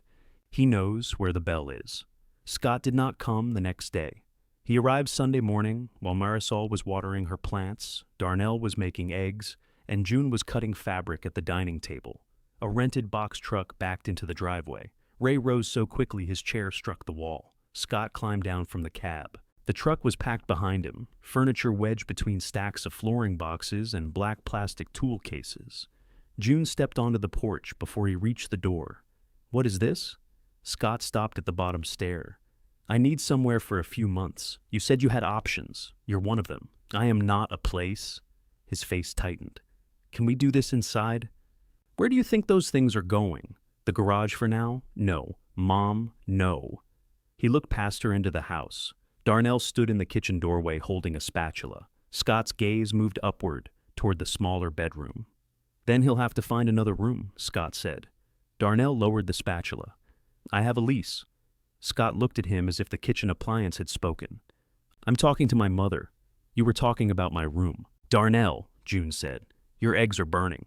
He turned back to the stove, though the eggs were not burning. Ray stepped onto the porch beside June. He wore slippers and the old gray cardigan that made him look softer than he was. Scott, what happened? I told you. I let the apartment go. That doesn't explain the truck. The warehouse landlord wanted 3 months up front to renew. I didn't have it. I had to clear everything by this morning. Where's all the money from the dentist job? Ray asked. Still with the dentist. He's claiming we damaged the subfloor. You said the subfloor was wrong when you arrived. I know what I said. Do you have that in writing? Dad, please. June looked through the open back of the truck. Scott's brown sofa was tied upright against one wall. Beside it stood a mattress, a floor lamp, and the black bookcase she had helped him buy for his first apartment. The rest was business. Saw cases, knee pads, unopened flooring cartons, buckets, a folding desk, rolls of underlayment. Home and work had been packed together without distinction. How long have you known, she asked, that the warehouse was a problem? A month. That you were giving up the apartment? 3 weeks, and you told us this morning. I'm telling you now. You backed it into the driveway, because I knew what you'd say if I called. Then you knew the answer. Scott's face tightened. He looked tired beneath the anger. His sweater was inside out at one cuff, and dust marked the knees of his jeans. I need a few months, he said. I'll get another commercial job. Once the dentist pays, I'll put everything back. Everything? The 1,000, the rent, whatever. What rent? He gestured toward the house. For staying here. There is no room. There are 2 rooms. Both are rented to strangers. Darnell switched off the burner behind them. June kept her eyes on Scott. To adults who signed agreements and paid to live here. I'm an adult. Then you understand an agreement. Ray shifted beside her. Maybe we should go inside. The truck stays outside, June said. Scott laughed once. You think I'm going to unload while we're talking? I think you came here planning to. He had no answer. They sat in the kitchen. Scott took the same chair he had occupied during the first Sunday meeting. Ray sat beside him. June remained across the table. Marisol came downstairs dressed for work, stopped when she saw Scott, and checked the clock. I can leave early, she said. You don't have to, June answered. I know. Scott watched her fill her travel mug. Everybody keeps saying that. Marisol screwed on the lid. It's useful to know the difference. She left through the front door. Darnell divided the eggs between 2 plates, put one in the refrigerator, and carried the other upstairs. Scott waited until his door closed. They act like they own the place. They act like they live here, June said. You like that? Most days. More than you liked us living here, Ray said. That isn't fair. Nothing about this is fair. You paid for Beth's divorce. You paid for Aaron's cooking school. You gave me money to keep my business open, and now everybody's acting like I tricked you. No one said tricked, June replied. You showed them the ledger. I showed them their own parts. So now we all know who cost the most. Ray put both hands on the table. Stop. Scott looked at him. She told me 38,000. I know what she told you. You agreed? I agreed we should have stopped. When? Before the winter my crew would have missed Christmas paychecks? Before the Jenkins job when I had 12,000 in materials sitting in somebody's house? Tell me which time I should have just failed. Ray's mouth opened, then closed. June said, maybe one of those times. Scott stared at her. The cruelty of the answer struck her only after it was spoken, but she did not take it back. Businesses fail, she continued. People lose work. It is awful, and sometimes surviving one more month only makes the fall more expensive. You wanted me to fail? No. I wanted you never to have to. That is part of how we got here. He rubbed both hands across his face. June leaned forward. You did not trick us. We offered. You accepted. Your father and I kept offering because saving you made us feel useful, and because saying no felt like choosing your pain. We should have said no sooner, and now you've learned. Yes, convenient, no, expensive. Ray's hand moved toward Scott's arm, but Scott pulled back. I'm not asking for money. You're asking for a bedroom that belongs to someone else, June said. You're asking for the garage we just emptied. You're asking us to turn our income into your storage. I said I'd pay. With what? The dentist owes me $27,000. The dentist is not sitting at this table. Scott pushed his chair back. Fine. What do you want? A lease? I'll sign one. There isn't a room to lease. Darnell can find another place. He's one man with 2 tool cases. He has a lease through December. I'm your son, and he is our tenant. That's your answer? That is the answer. Scott looked at Ray. The silence between them felt larger than the room. Dad? Ray stared at the tabletop. June could see the struggle in the movement of his jaw.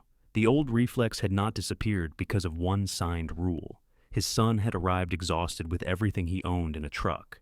Ray's body leaned toward the problem even while he remained seated. Then he lifted his head. We're not putting Darnell out. Scott's face emptied. Ray continued, voice rough. He asked what the room cost. He paid what we agreed. You showed up assuming we would move him. Family should come first. When we told you the pension was gone, Ray said, you weren't offering us a room. You were assigning us one. Scott stood. That's not the same. No, June said. We were 2 people. Darnell is only 1.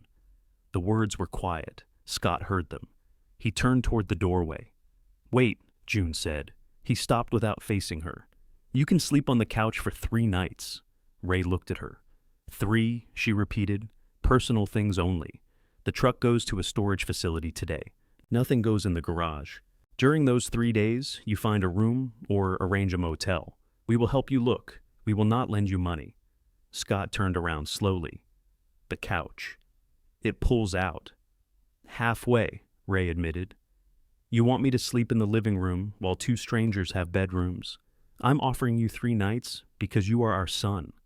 You're offering me less than them. They pay rent. I said I'd pay rent. With money you don't have. Scott picked up his jacket from the chair.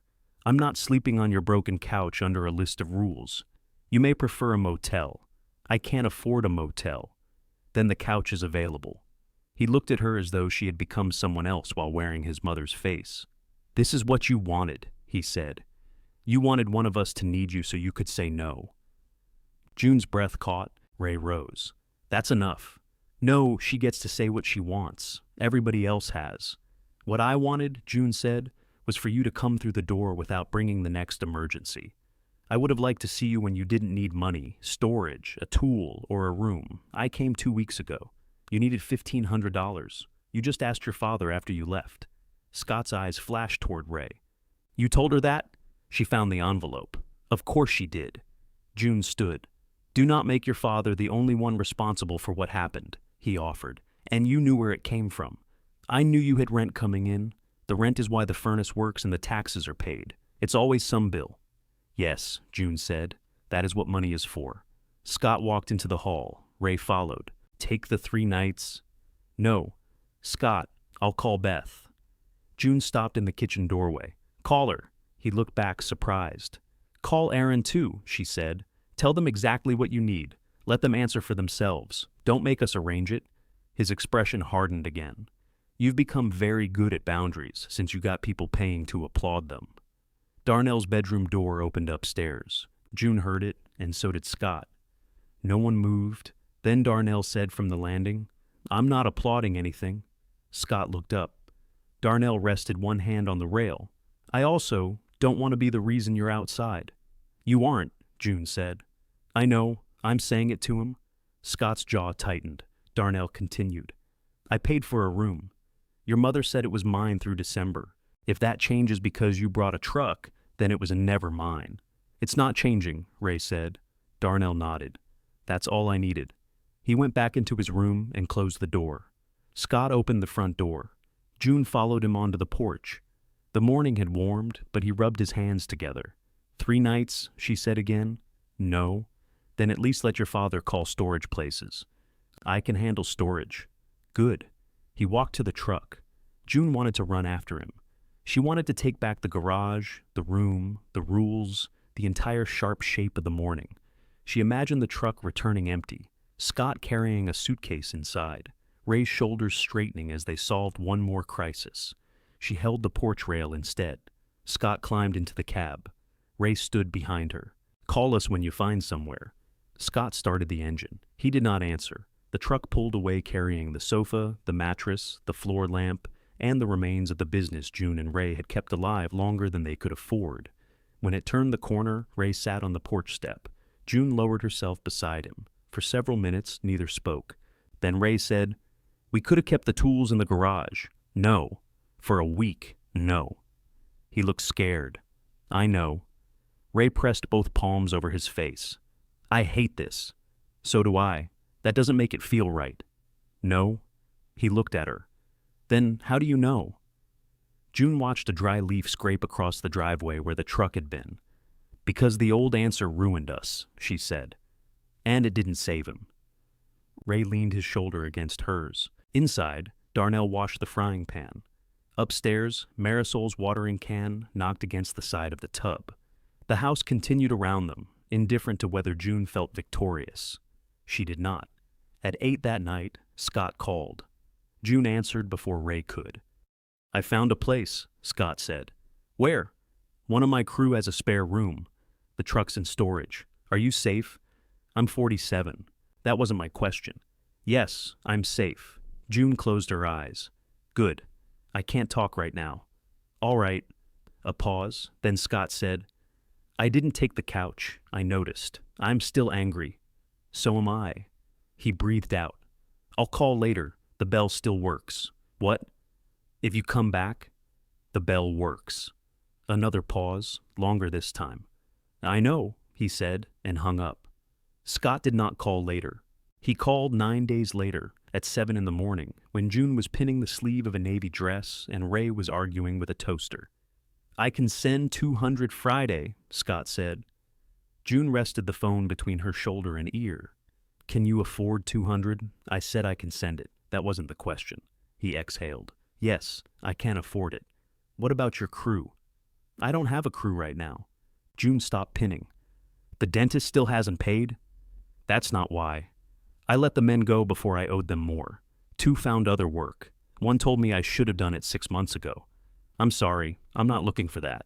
"All right, I've got installation work with another company, not mine. Their jobs, their materials, their problems." The last word caught slightly. "Steady?" she asked. "For now." June did not say "for now" was enough. She did not say the business had always asked more of him than it returned. She did not turn his failure into evidence that she had been right. 200 Friday, she said. "Yes." "Thank you." He was quiet.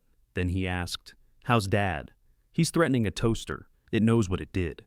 June smiled. Scott sent $200 on Friday. Ray recorded it under outstanding and subtracted twice to make sure. 800 remained. He could have sent more, he said. "You asked if he could afford more?" "No." "Then we know what we know." Ray closed the ledger. "I hate your new sayings. You repeat them." "That's how I know." Beth's Wednesday visits continued. Some mornings lasted 40 minutes. Others stretched until lunch. She occasionally brought clothes from coworkers, but she left them on the sideboard with names, phone numbers, and agreed prices. She did not manage June's schedule. When Scott arrived with the truck, he had called Beth from the road. Beth told June that only after 3 coffees. He asked if he could move into my office. "What did you say?" I said no. "Did he get angry?" He said he understood. That doesn't sound like Scott. He called back 6 minutes later and got angry. June laughed. "I offered him the sofa for a week," Beth continued. "Not his furniture, not the flooring equipment, just him. He said no. He said your couch had better memories." June looked down at her cup.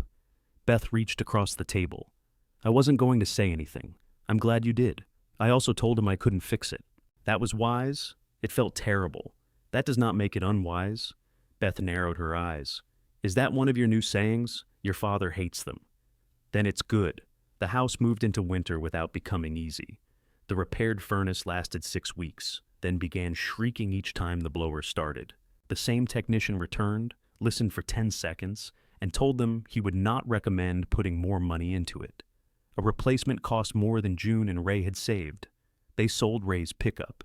He had owned it for 17 years. The driver's door sagged, the radio displayed only half its numbers, and one rear wheel made a noise Ray insisted was harmless. He washed the truck twice before the buyer came. "You're removing the paint," June said. "I'm showing respect." To the rust? To the truck. Darnell took photographs for the listing, but refused to write the description after Ray dictated reliable old friend. "That sounds like you're selling a dog," he said. "It never bit anybody. It has a transmission, more useful than teeth." The buyer paid a fair ordinary amount. Combined with rent, repair income, June's alterations, and a payment plan, it covered the furnace. Nothing remained to celebrate. Ray stood at the curb after the truck drove away, his hands in his coat pockets. "I could hear that wheel bearing from here," he said. "You said it was harmless." "It was. I still heard it. They kept the sedan." June drove when Ray's knee hurt. Ray complained about the seat position each time and changed it by less than an inch. The new furnace ran quietly. June distrusted it for a month. The household learned one another in less flattering detail. Marisol sang to her plants on Sunday mornings, badly and with confidence. Darnell left coffee grounds on the counter despite cleaning every tool he touched. Ray watched television at a volume that vibrated spoons in the drawer. June had a habit of entering rooms while talking, then becoming annoyed when no one knew which half of the conversation they had missed. They argued about laundry, refrigerator shelves, shower times, and whether the thermostat should be set at 68 or 70. No one threatened to leave over any of it. Marisol renewed her lease 1 month at a time. Darnell's hospital project was extended into spring, and he stayed through the new end date without promising anything beyond it. When he needed a drill from Ray's workbench, he asked. When he returned it, Ray complained that Darnell had cleaned away protective oil, then spent 10 minutes admiring the shine. One night, June found Ray at the dining table, rubbing his cramped fingers. A box fan waited beside him with its back removed. "You're done for tonight," she said. "I'm almost there. You can barely close your hand. It loosens up. So does a wheel before it comes off." He looked at her. "That doesn't make sense. It worked on me." Ray covered the fan with a dish towel. "You had the magnifier out after 10 yesterday. I had a zipper due. You had a zipper you promised because the woman said, 'Please.'" June sat opposite him. They added another rule to the ledger. No repair or alteration promised in less than 3 days unless they both agreed. Neither signed it. They were getting better at remembering. Aaron kept his first written weekend. He arrived Friday night with groceries and no laundry. The second weekend conflicted with a restaurant banquet. Instead of waiting until the last minute, he called 3 weeks ahead and moved the visit by 14 days. June disliked the change. She trusted it. He cooked when he came, but he also sat with Ray in the garage and let June feed him pie without asking whether it represented a psychological pattern. Before leaving, he wrote the next date on the calendar, not in the ledger. Scott's repayments arrived unevenly. 200, then 100, then nothing for 6 weeks. Each time he called before the expected date. The calls were short at first. "Work's slow." "All right. I'm not asking for money, I know." "Dad there?" "He's in the garage. I'll call him." Later, the calls became longer. Scott complained about working for a manager 12 years younger than he was. He admitted that being responsible only for the floor beneath his knees felt like relief. He hated the company shirts and liked receiving a paycheck on the same day every week. He did not come to the house. Ray kept one old folding chair near the garage door, though he no longer needed it there. Some afternoons, June found him sitting in it while the light faded, looking toward the driveway. "Call him," she said once. "I don't want him to think I'm checking on the money." "Then don't mention the money. What do I mention?" June looked at the half-repaired lamp on the bench. "The toaster. The toaster's been fixed for months. He doesn't know that." Ray called. He and Scott talked for 22 minutes. 12 concerned the toaster. The rest concerned a kind of flooring adhesive Ray had never used but immediately distrusted. Afterward, Ray came into the kitchen carrying his phone. "He says he might come next Sunday." "Might?" "He has laundry." June stared at him. Ray grinned. "I'm joking. Scott did not come that Sunday. He came the one after it." The doorbell rang at 10:30. June opened the door to find him holding a small paper bag and an envelope. "No truck," she said. "It's parked in the street. I meant the large one. I know. She stepped aside. Scott wiped his shoes on the mat. He glanced at the hook where Darnell's jacket hung, then toward the new lock. He did not comment on either. Ray appeared from the garage. He and Scott stood looking at each other until June became impatient. Someone hug or don't, she said. You're blocking the hall. They hugged. Scott handed Ray the paper bag. Inside was a replacement switch for the garage work light. You said it was flickering. I said that on the phone. You spent 8 minutes on it. Ray examined the switch. This is a good one. I know. The envelope held $200. That leaves $300, June said. Scott nodded. I can't pay it this month. Then why bring two? Because I said I would bring what I could. June returned the money to the envelope and placed it beside the green ledger. Scott's eyes followed it. I hated that book, he said. So did we. Do you still write everything down? Yes. Good. The words surprised her. Scott stayed for coffee. He met Darnell again without asking when he planned to move. When Marisol came downstairs, he apologized for the way he had spoken in the garage months earlier. You were rude, she said. I know.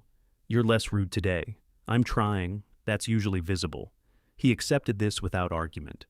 June and Ray's 49th anniversary fell on a Saturday in early spring. They had never made much of 49, but Marisol declared that waiting for round numbers was how people missed cake. The supper became a potluck before June could turn it into 4 days of work. Beth brought a salad and a bakery cake. Aaron drove up from Kentucky with trays of roasted vegetables and a chicken dish he refused to explain. Darnell made baked beans from a recipe he claimed belonged to an uncle no one was permitted to criticize. Marisol set the table with flowers clipped from her bedroom plants. Scott had not said whether he was coming. At 4:15, the bell rang. He stood on the porch holding 2 red folding chairs. Ray had loaned them to him years earlier. Rust had once covered the hinges. Now the metal was sanded smooth, the joints straight, and the seats painted deep blue. I found them in storage, Scott said. Ray ran his thumb over one hinge. You used enamel, 2 coats. You should have used primer. I did. Ray opened and closed the chair. Good. Scott shifted the second chair beneath his arm. Can I put these in the garage until dinner? The question was small enough that no one else would have heard what it cost. June looked at Ray. Ray looked at her. Put them beside the workbench, she said. Scott nodded and carried them through the kitchen. There were no speeches at supper. Aaron toasted the Calders with iced tea because Ray's prescription did not mix well with wine. Beth teased him for making the toast about himself by the second sentence. Marisol asked for salt. Darnell accused Ray of stealing butter. Scott ate 2 helpings of beans and said nothing about the spare rooms. When the cake was cut, June looked around the table. The pension was still gone. $300 remained written beside Scott's name. The furnace would take 2 more years to pay off. Ray's knee hurt from carrying chairs he had not needed to carry, and June's fingers were sore from finishing an evening dress too quickly, despite her own rule. Nothing had been restored to what it was. Beth was arguing with Aaron about how to divide the leftover chicken.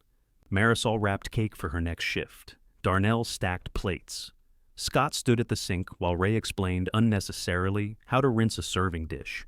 June rose to get more coffee. Beth looked up. Sit. I'll do it. I can get coffee. I know. June sat. Beth filled the pot. Aaron brought cups. Scott asked where June kept the good containers, then waited for her answer instead of opening every cabinet. Ray unfolded one of the repaired chairs and placed it beside June. For your feet, he said. She rested them on the blue seat. Around her, the people she loved moved through the crowded kitchen, asking before taking, answering without promises, bringing what they had said they would bring. No one asked where June and Ray would go. They were already home.